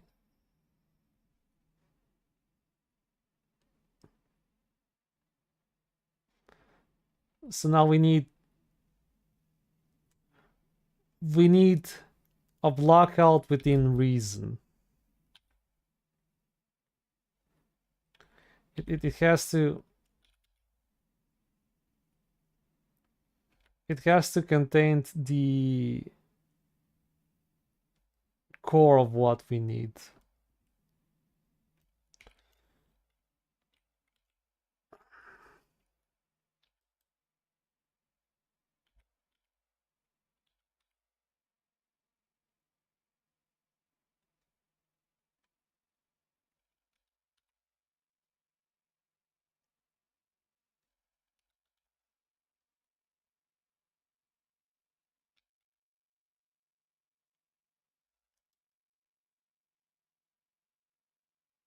Okay, so this thing is like uh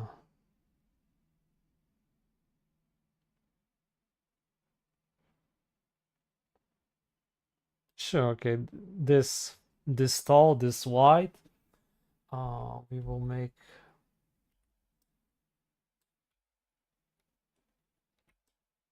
make another box for the wing.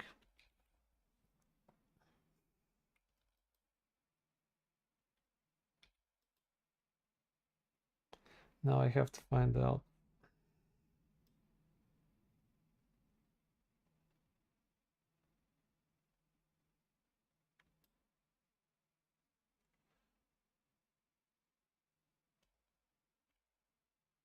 Hold on. I want the pivot to be over here though.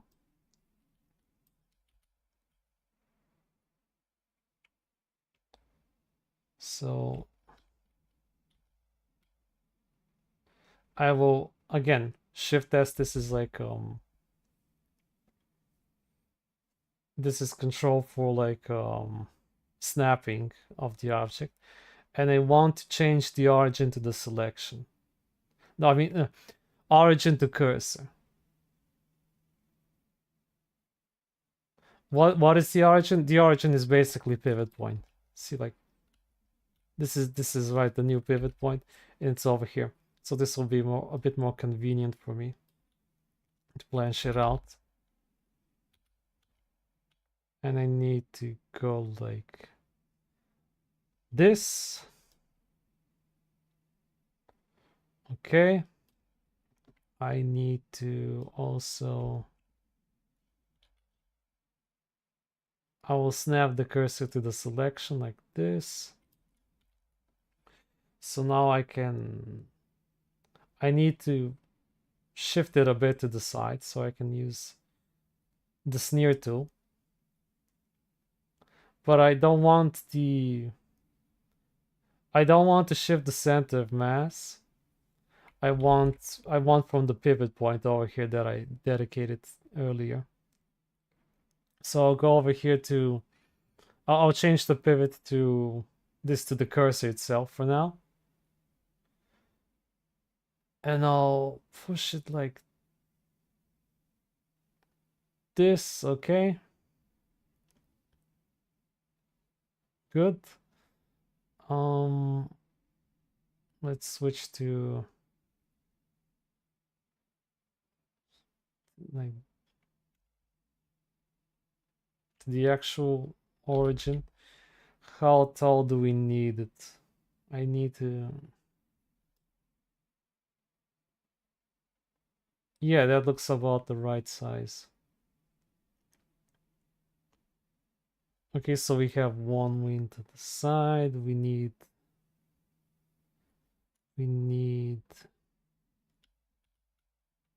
cursor to selection. No, to origin.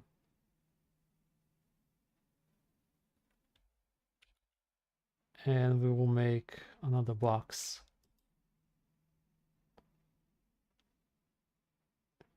This.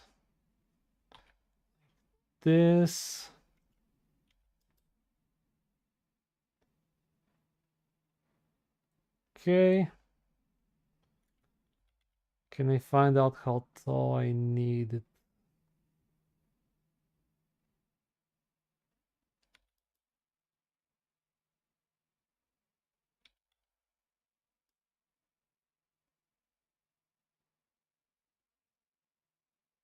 Hmm.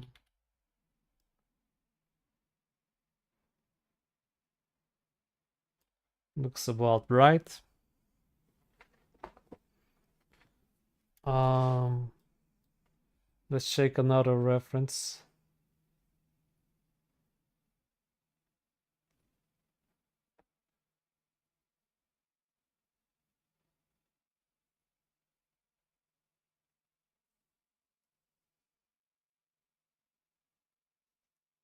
Right, let's fix this up here. Get in the front. Make it transparent.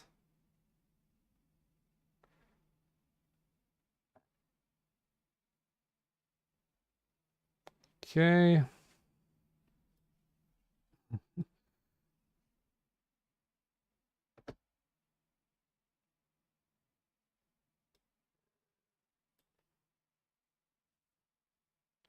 I need to rotate this reference.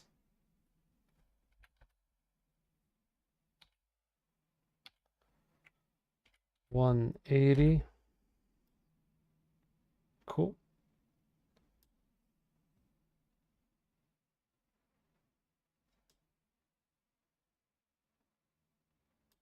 This needs to be a bit longer.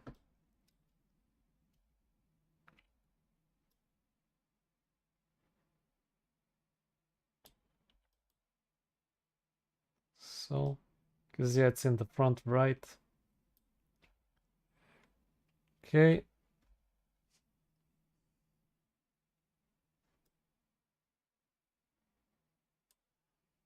Okay.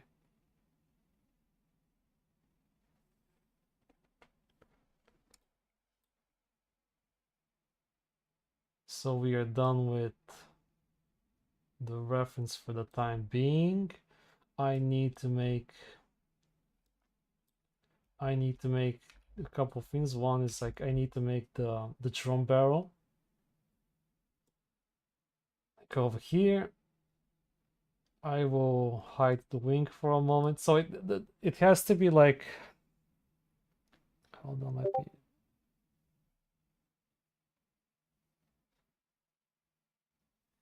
Ah, Silver, you found one. Let's see. Ah, thank you, Silver.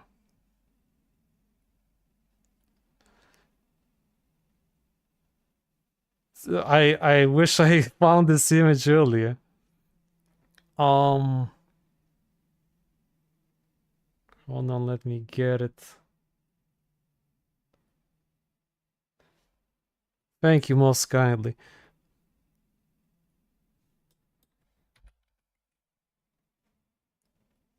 Let's see. Maybe I was a total dunce and like I think it's way wider, but other than that, let's see how bad it is. What the fuck? Sorry. Let's drag it over here, right? Cool.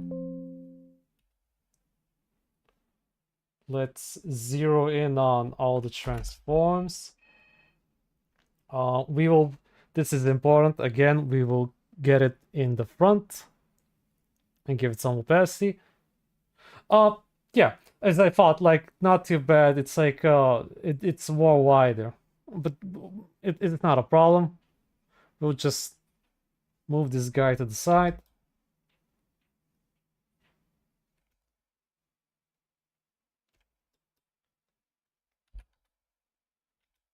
Like this. And the other guy, this. Good enough. We can make it work. So we kind of know how tall everything is. We know how we know the components. We know how it looks from top down.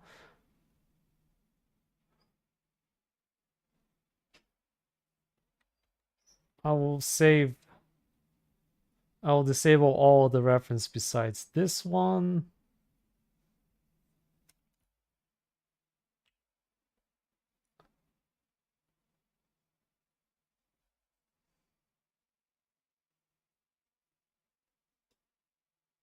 Cool.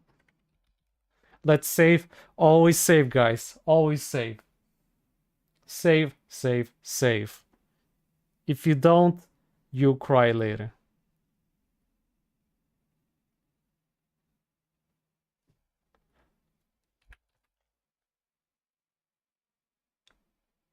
So okay, yeah, that it's interesting. So like part of the toaster is like at the back, and the drums are a bit forward. This is interesting. Um anyway, moving on. We need to like again, we need to work on the drums. So we will start off by making a cylinder.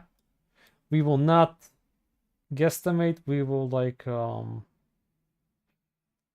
will use parameters to find what we actually need.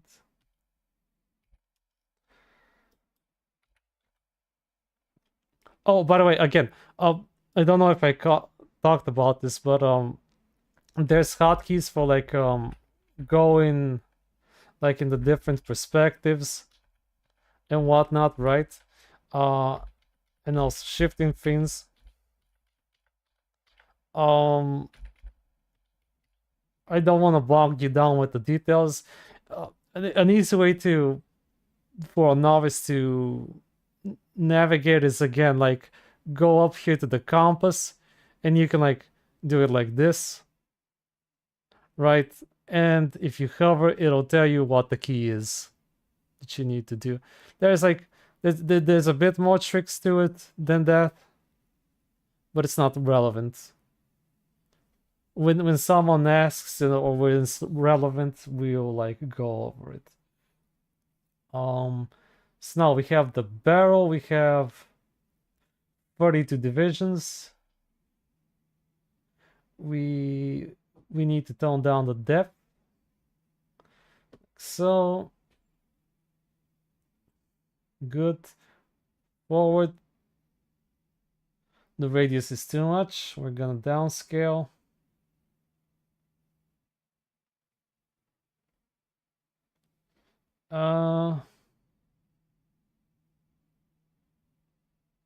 No. This is obviously tilted just by if I pull out the images here.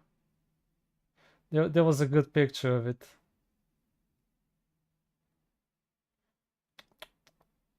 Yeah, this concept art is also helpfully indicative.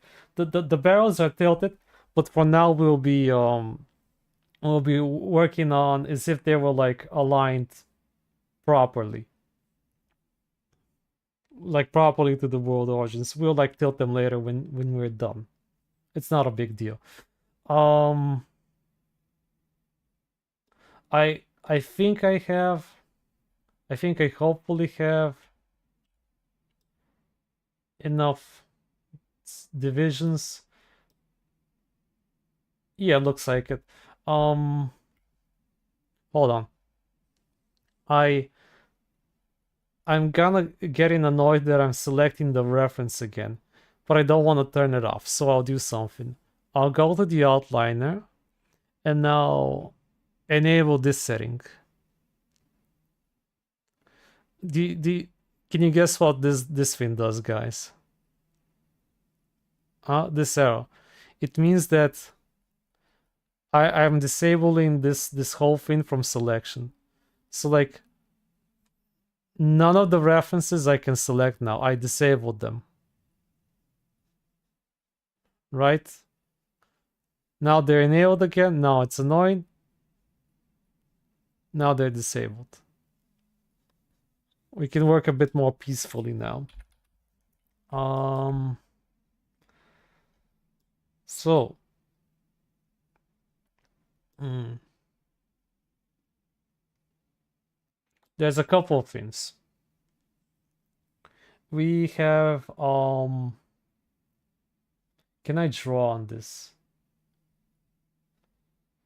I can. I'll make a copy of this thing just in case.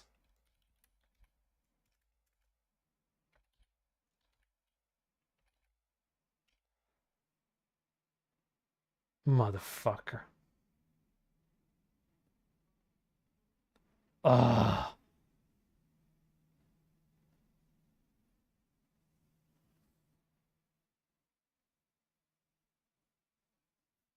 I just want to duplicate this goddamn thing.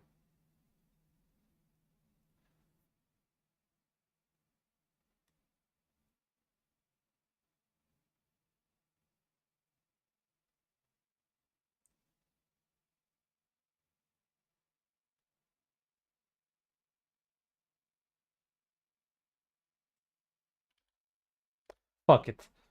I have a I have the original, so fuck it. Um I'll make some notes now, like I've intended to.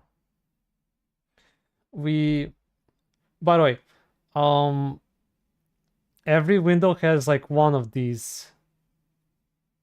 The the one on the side is called the tools menu, and the other one I forgot what it was called. They're technically they're tools again, but they call it like shelf tools or something. Um, so the one on the left, you can press T again. You can see on the screen. You can press T to call it up, and the one on the right, you can press N to bring it back and forth. Or you can like, okay, yeah, again, left is tools. This is like shelf. This is technically called shelf. But anyway, you can press N to pull it up, or you can like drag them in and out. You know, you see these like these arrows, you can click on them and drag them. Um this menu has them. This is the image painter. This also has them, right? And see, I can pull out the shelves here as well. It's not that relevant now. Let's get to work. I want a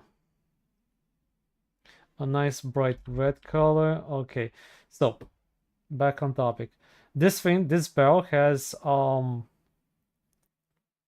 3 layers to it.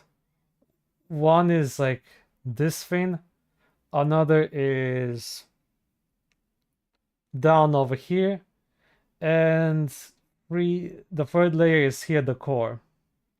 So um I will have to, this means that I will have to make a duplicate of the cylinder for now and hide it, and we'll use it again later. Let's tone down the opacity.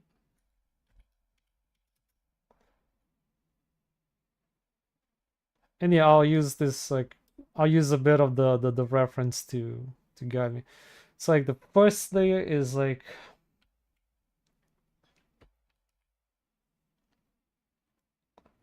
I'll make 2 cuts like this,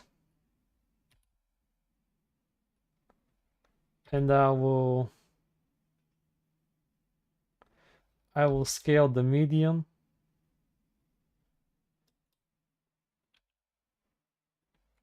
What the fuck? Hold on, something's wrong.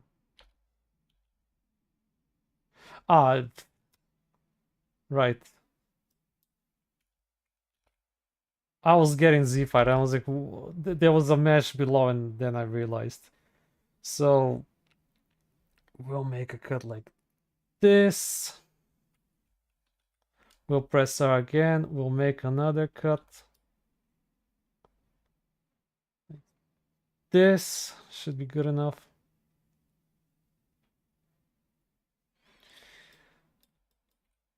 And I will skip one row. Motherfucker.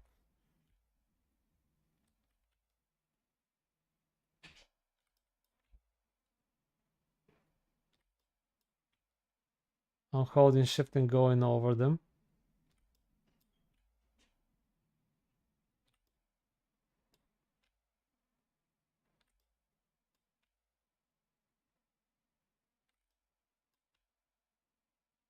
Yeah, and this time it worked because like when we made the cylinder, it was like an uneven number. Like the default is 33, so it's an even number, so it's, you know, convenient to work with. I want to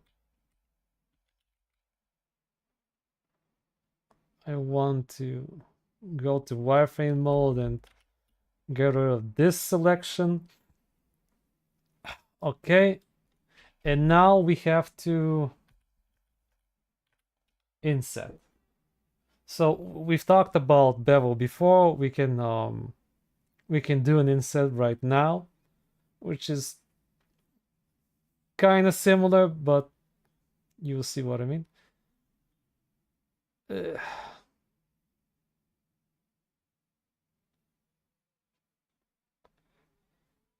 see, and so we can control we can control a couple of things. One is we can decide if we want to offset even. For now, we'll offset even. We have thickness and we have depth. So like this is like, imagine if you like made an inset with a bit of with some extrude functionality. We don't really need a depth offset right now. This is fine. Let's see. Sure, like this is good enough.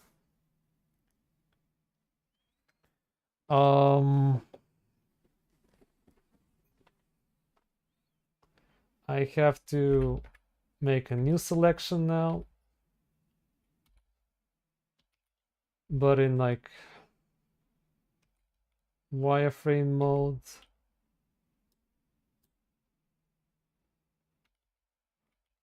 And I can get rid of this. These faces are gone now. I need a bit more work on these boys. Ah, I can do it like this. I have an idea.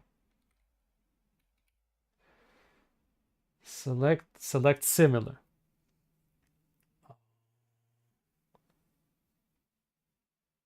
Face area. No. Select.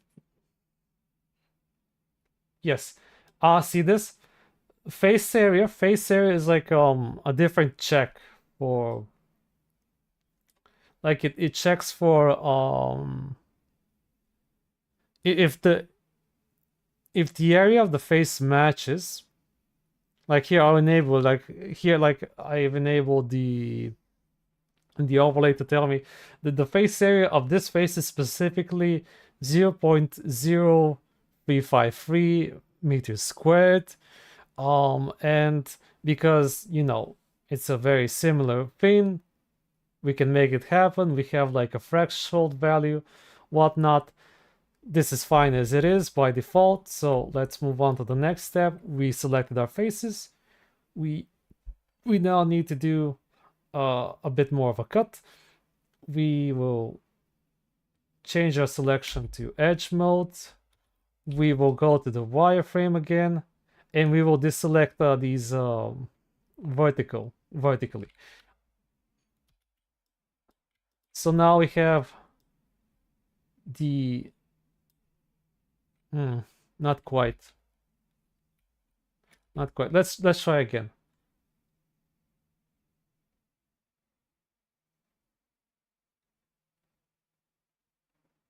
Okay, now it's proper. Now it's proper. One more time. And now we have these edges, right? I want to make a subdivision. A subdivision to like connect them over. Uh what I can do is like I can right click and press subdivide, and because we're on edge mode, you know, we get the subdivision. I need two. That's fine. Can I cheese this? Probably not. I probably can't cheese this. Whatever. We'll work on it by hand.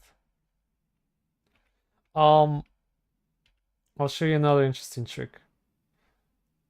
You can isolate an object. You can the object you selected, you can isolate it by pressing this key. This over here, numpad slash. I don't know if you can find it anywhere here on the settings.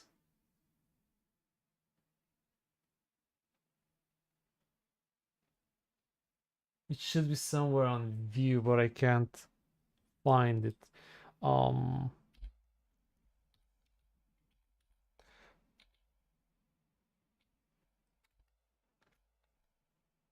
Yeah, it's one of those keys that's like really well tucked away.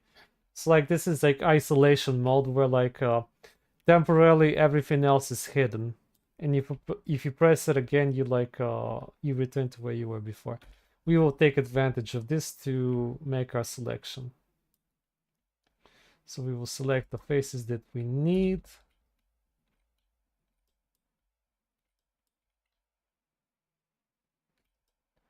And be careful not to muck it up.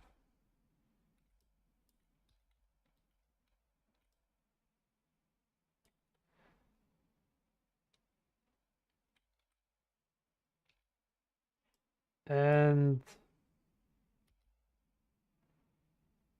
we will delete them. We deleted these faces, so like we get this effect going on here. No, wait, before I delete them, I can shrink them like so. And now I can delete.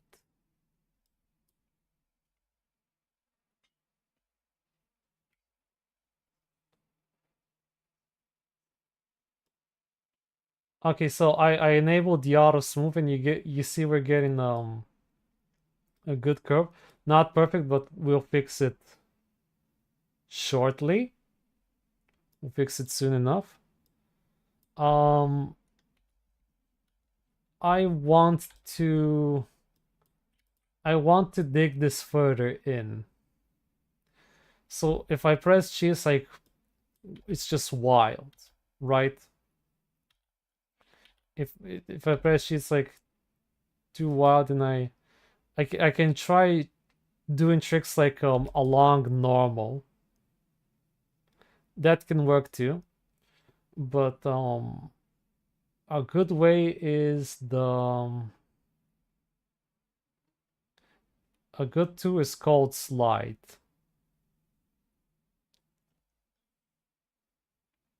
And it's somewhere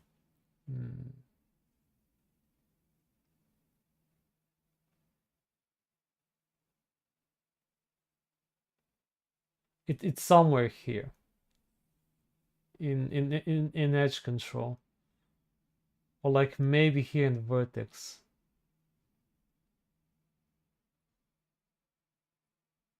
Oh no, it's okay, it's in vertex. So there's this thing called slide, which is like you can guess what it does by the name. You can go to slide by pressing G twice. Uh and you can, by default, you can slide inwards only.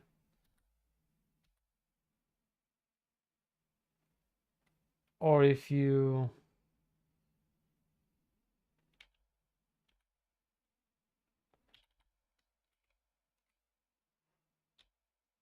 press C, which is like clamp, it's called clamp. Of down here you can, fuck, I hope you can read it down here. It's called C, clamp.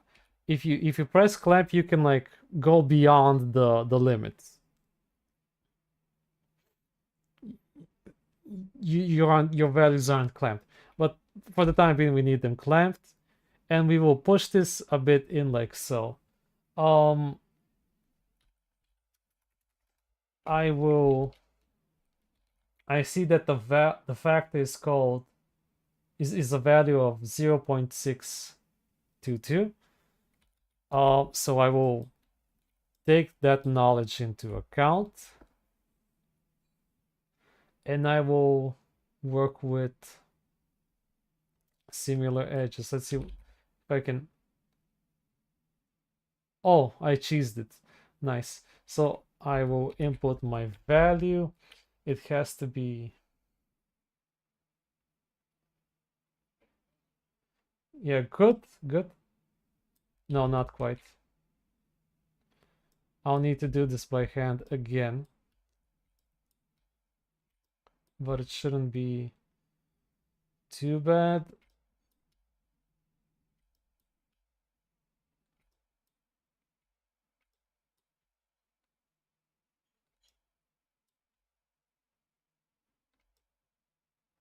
Right.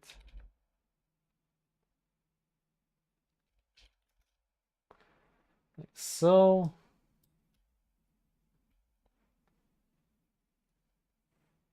Maybe I can cheese it this way. Okay, yeah. Now because almost. Almost. I forgot one over here. That's fine.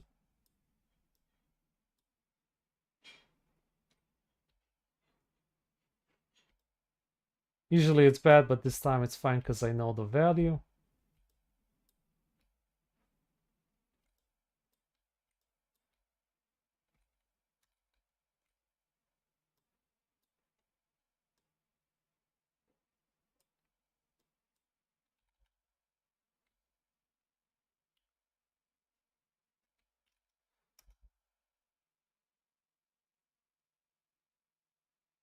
Uh,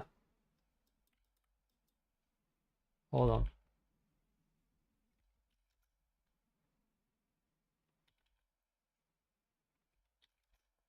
Okay. Sorry about that.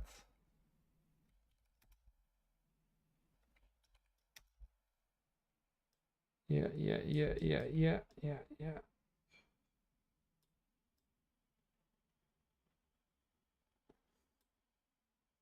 This guy too.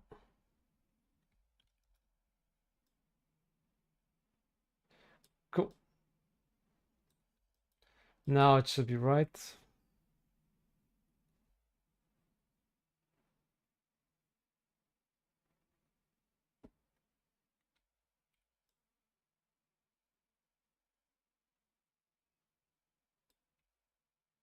Yeah, it missed a bit because I guess I was like too specific with the seconds, but whatever. And we can like recycle our value. And now it's nice. It's really nice. Um Silky smooth. We have another one to go. we have our second barrel over here. So we will first auto smooth. We will do something else now. We will go to edit mode and we will shift its size. Like there's this tool called shrink fatten. It's basically I think you get the idea. So we need to shrink it like a bit. We can do it like so, or we can just press Alt S. You know me, I like my hotkeys. I grew up on them for many years. So I just need a bit. Uh, no, the wings are getting in the way.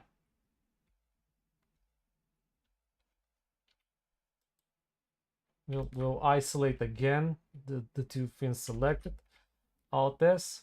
I'm calling shift because I want like really small value increments.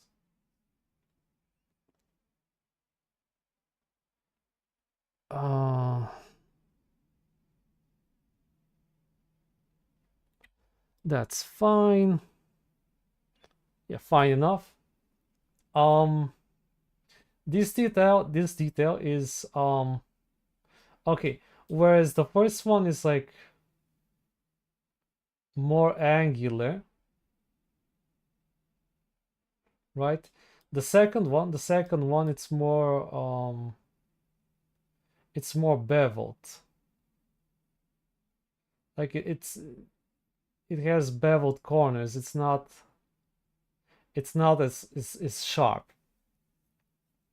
So we will get into that in a moment.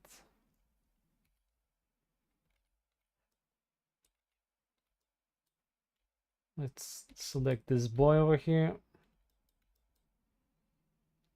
Ah, I forgot some, but then you didn't see it.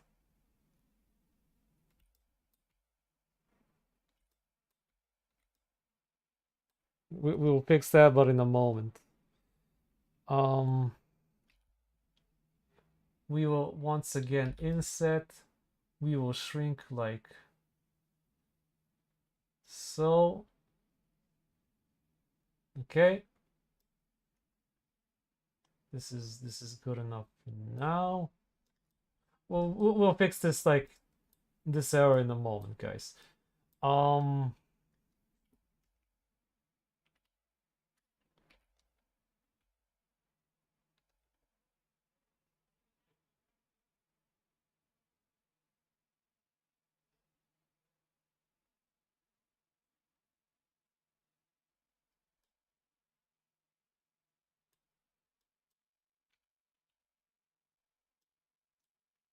we'll select this area, and now we have to do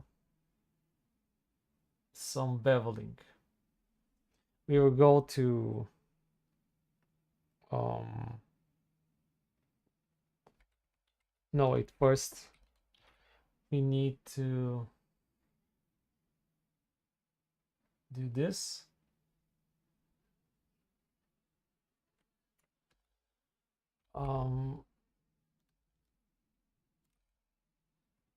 We need to select this kind of component.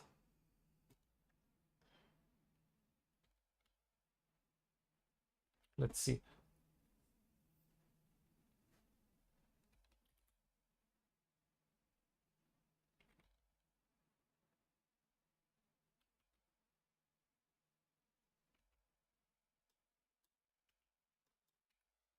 I first want to just test something out.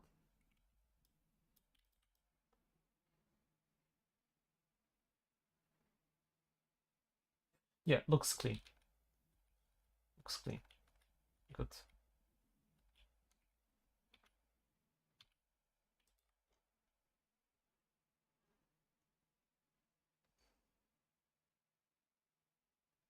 Select a similar length. We should have all of these. And now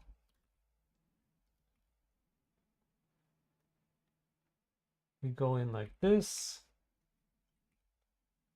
Um,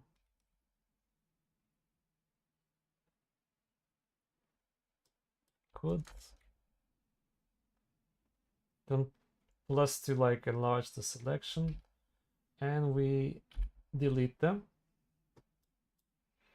Um,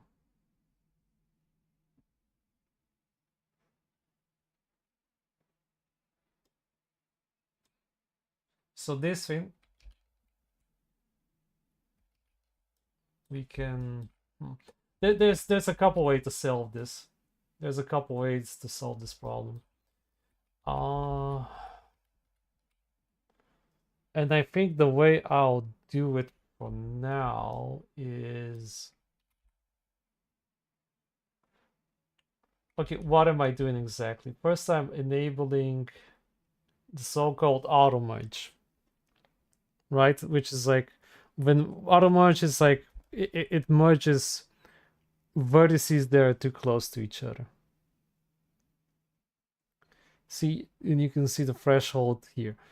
So when I slide, the vertices get merged. See, it's like it's all one vertice, right? I'm clicking once.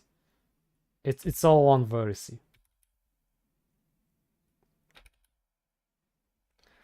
So I'll solve this problem like this for now because I don't think it really matters. Like for the interior, for an interior piece, it's fine. No, we're not gonna notice. I have to work on the exterior though. I have to still fix that.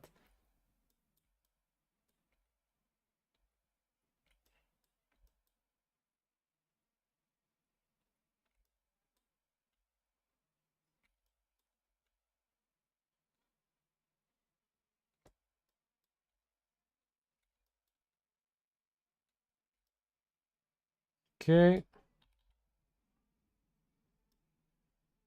Nice.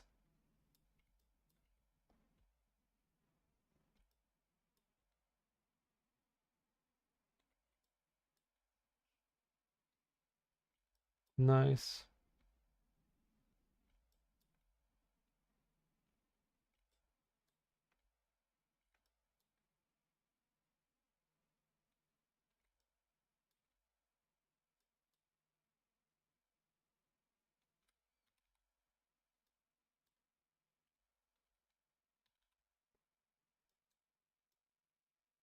Okay.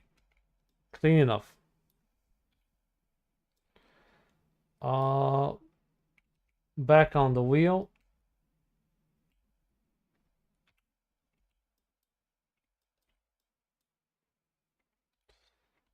So I fucked this up. I want to fix it.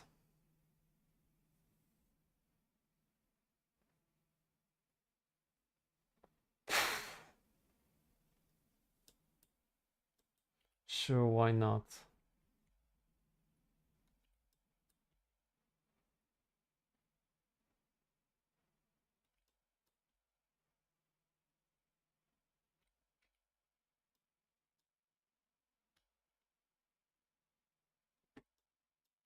It's not that scary, guys. We still have plenty of edge loops.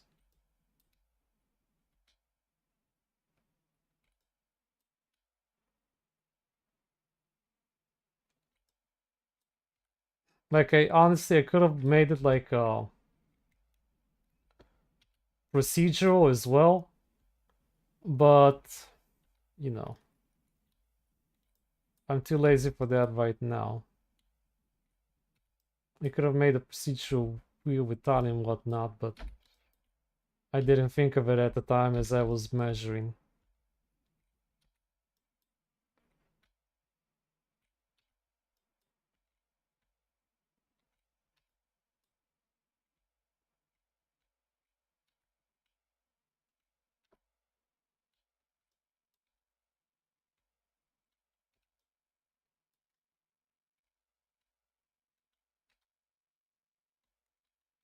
Now I actually do want to try something, and it's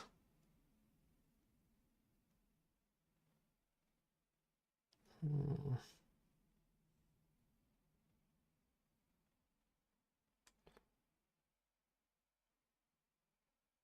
Okay, this will be helpful for now. I toggled down face orientation. Why? Because I have a clear idea on what the fuck is the front and what is the back. That's all.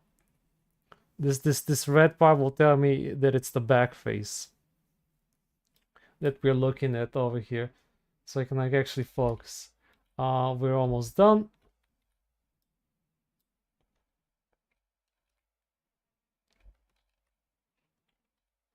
Can I? Yeah, I'll select. Uh, I don't know why the defaults like get so fucky, but anyway.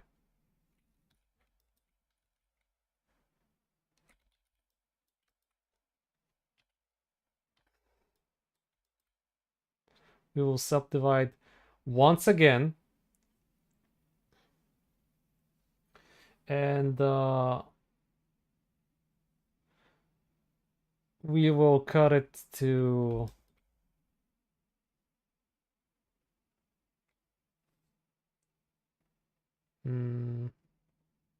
this is good enough. Select. We got a similar area, right? Now if I press Control minus, we like shrink the selection one increment. Before we delete, let us capture the spirit of this profile.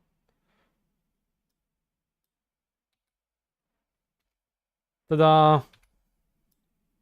Perfect. Beautiful. I'll just tweak it a bit more. Fuck.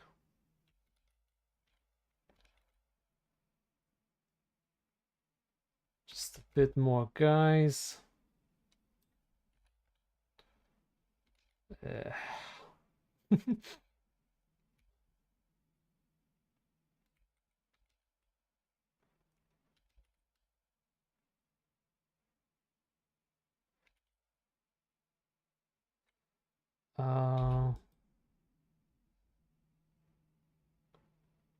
I want a bit more distance like this.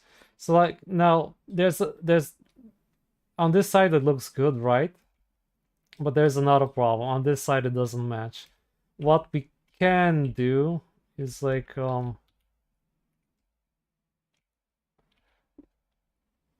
we can mirror the mesh.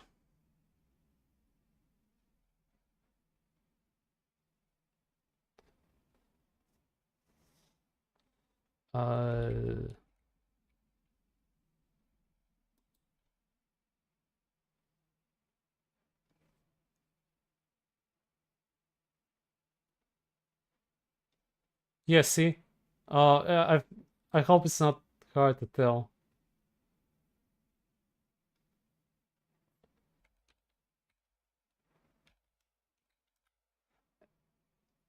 No, anyway, we'll do. I think it'll be easier to show with a modifier.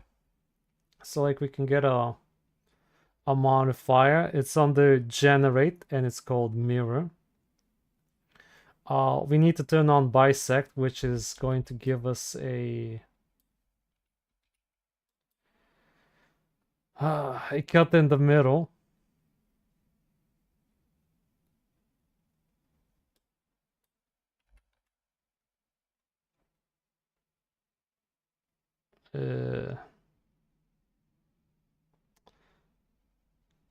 Transformations, guys. So annoying.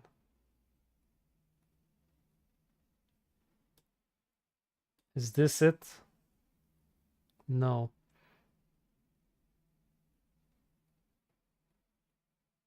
Ah, this is it. Yeah, this is it. The only reason it's so fucky is because we had rotation offsets when we made the object.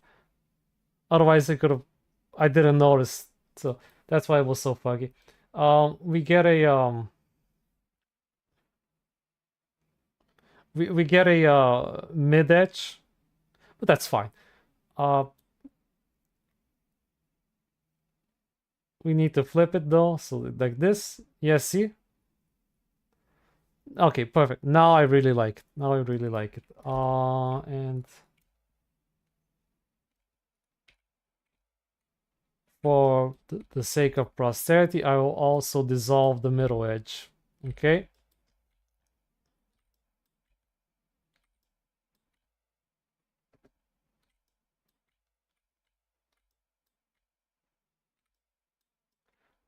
If I press Control E, it'll give me the options, and there is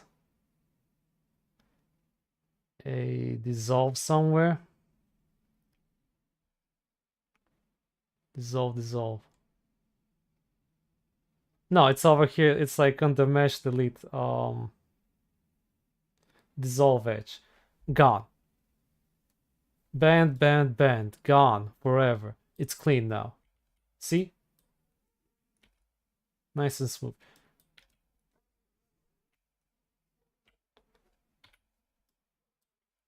I don't need this overlay stuff anymore.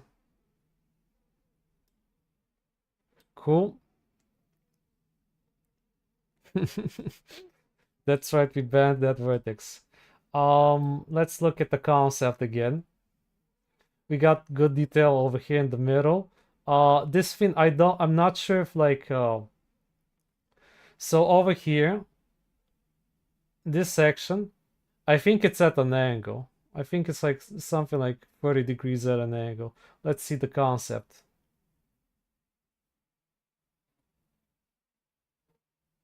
It's hard to tell.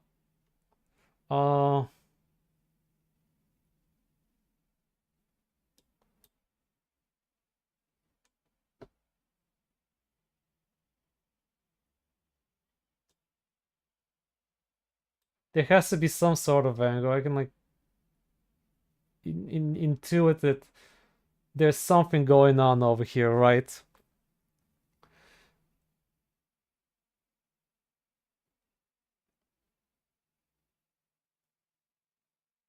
No, it's not that bad, Herring. It's not that bad. We will trust me. It's like if you get, we have to make sure that the outer shell is like cohesive, and the internals we can solve that easily later. You'll see. So I will assume that there is indeed that this is at an angle, like something like right. It's there's a bit of a bevel here, like like the tire, like a tire wheel. Um, so we will. There's a couple ways we can do it. The one way is to go to the edges, right, and bevel them in. Uh, that's fine for now. I just want to tweak it a bit after. Uh,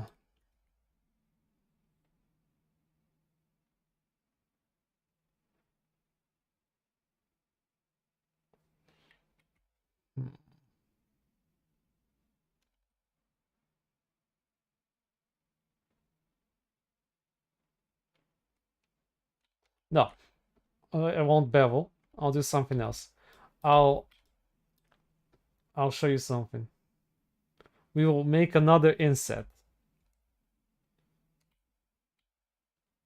This is inset. Now I'm going to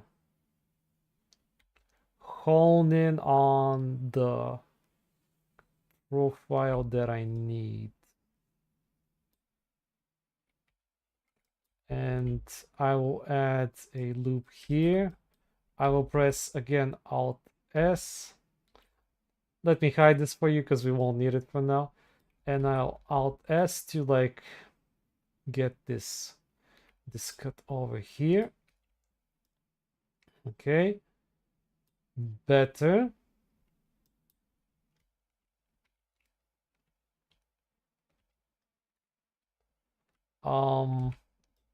It's like on this end it's soft, on this end not so much. This is because of our smooth angles modifier. So I'll just like tweak the values a bit.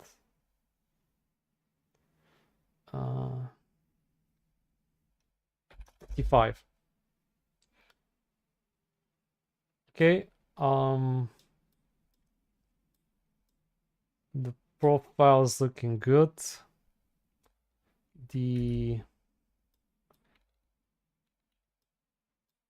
I'll mirror it again later. This thing, I will make another inset. So yeah, now the side of the plate is crisp. Okay, looks good. Looks good.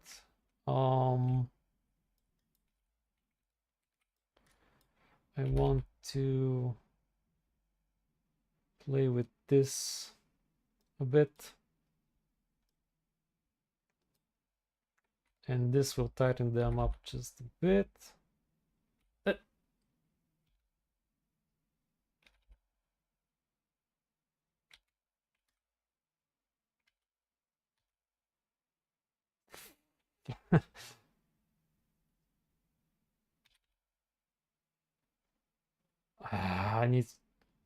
I need to tweak it a bit manually.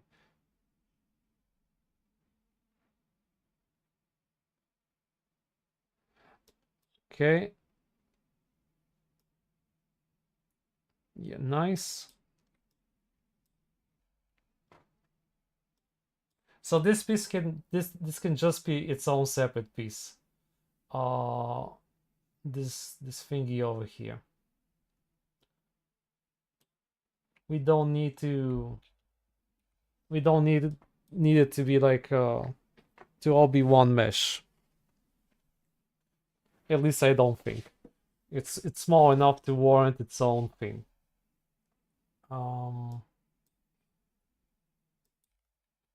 We still have to make a cut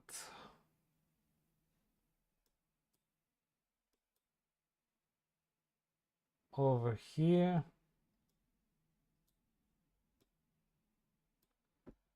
And a cut over here.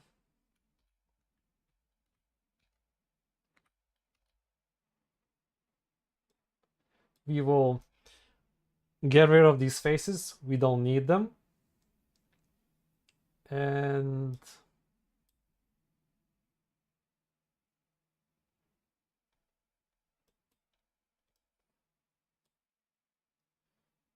there's something interesting going on over here.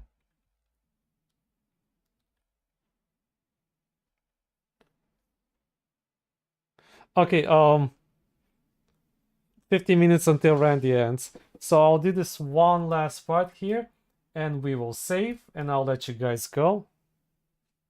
See you later, Herring. I just wanted to show you guys one more thing. Like, until now we were like manipulating faces. Now we're like manipulating the edge of a mesh. One way, so we can like press E, extrude to extend our boundaries, basically, like an extrude. And I want to extrude this thing like so. And I want to scale it out like this. Right? But no, I need to do one more thing. And to mark it as sharp.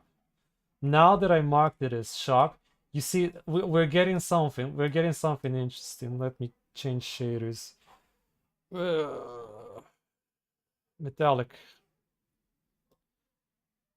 See, now it's like you get the idea that there's something going on in here. Come on, I want a good one. See, now I'll do it for the other side.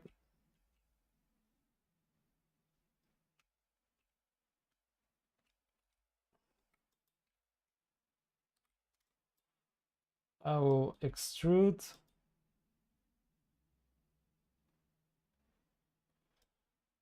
Uh,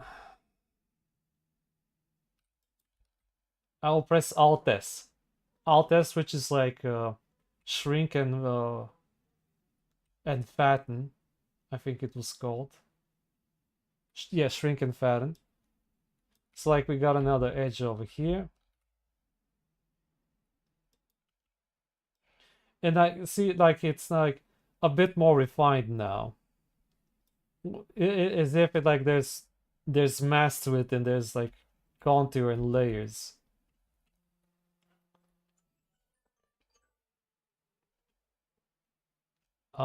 I want to fix this as well though. So like it's a bit more crisp, just slightly. And save. Always save. Last thing we can do to make this look a bit better is under normals. We will use a modifier called smooth angle. No, not smooth angle, sorry. We'll use a modifier called weighted normals. And see like weighted normals like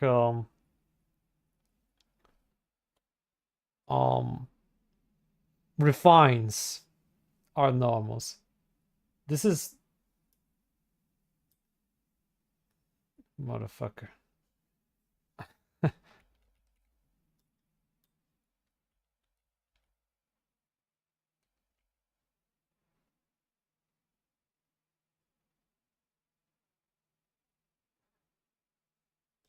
Okay, weighted normals. This is without, this is with. Right? A bit more crisp. Let's like preserve the hard edges. Like this is very important in the hard surface modeling to like keep the surface normals tight. Now, we will save and we will hand over the podium to Randy because we have 10 minutes anyway. Final thoughts, guys. Did you understand anything until now? Are you following along? Are you overwhelmed?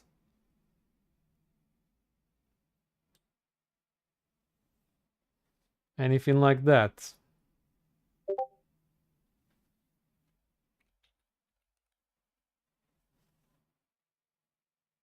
You have 2-3 minutes to make your quick questions and the stream is over.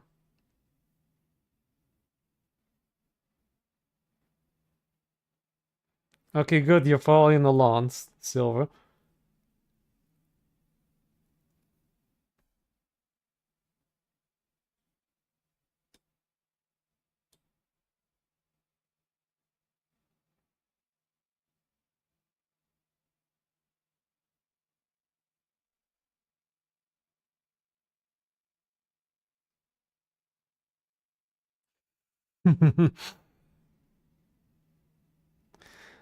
Yeah. You can. That's a good point, Zeno. I will give you people time to rewatch the VOD. You can leave questions in the comment section, and I will look through them. There was one guy who could not make it like for this schedule because he's in a different time zone. So we're gonna give him a chance as well. Go to the comments, ask your thing, and I will plan the next part of the tutorial according to your needs. Until then, goodbye, folks. Go and watch some Randy now. Have a nice day. Bye.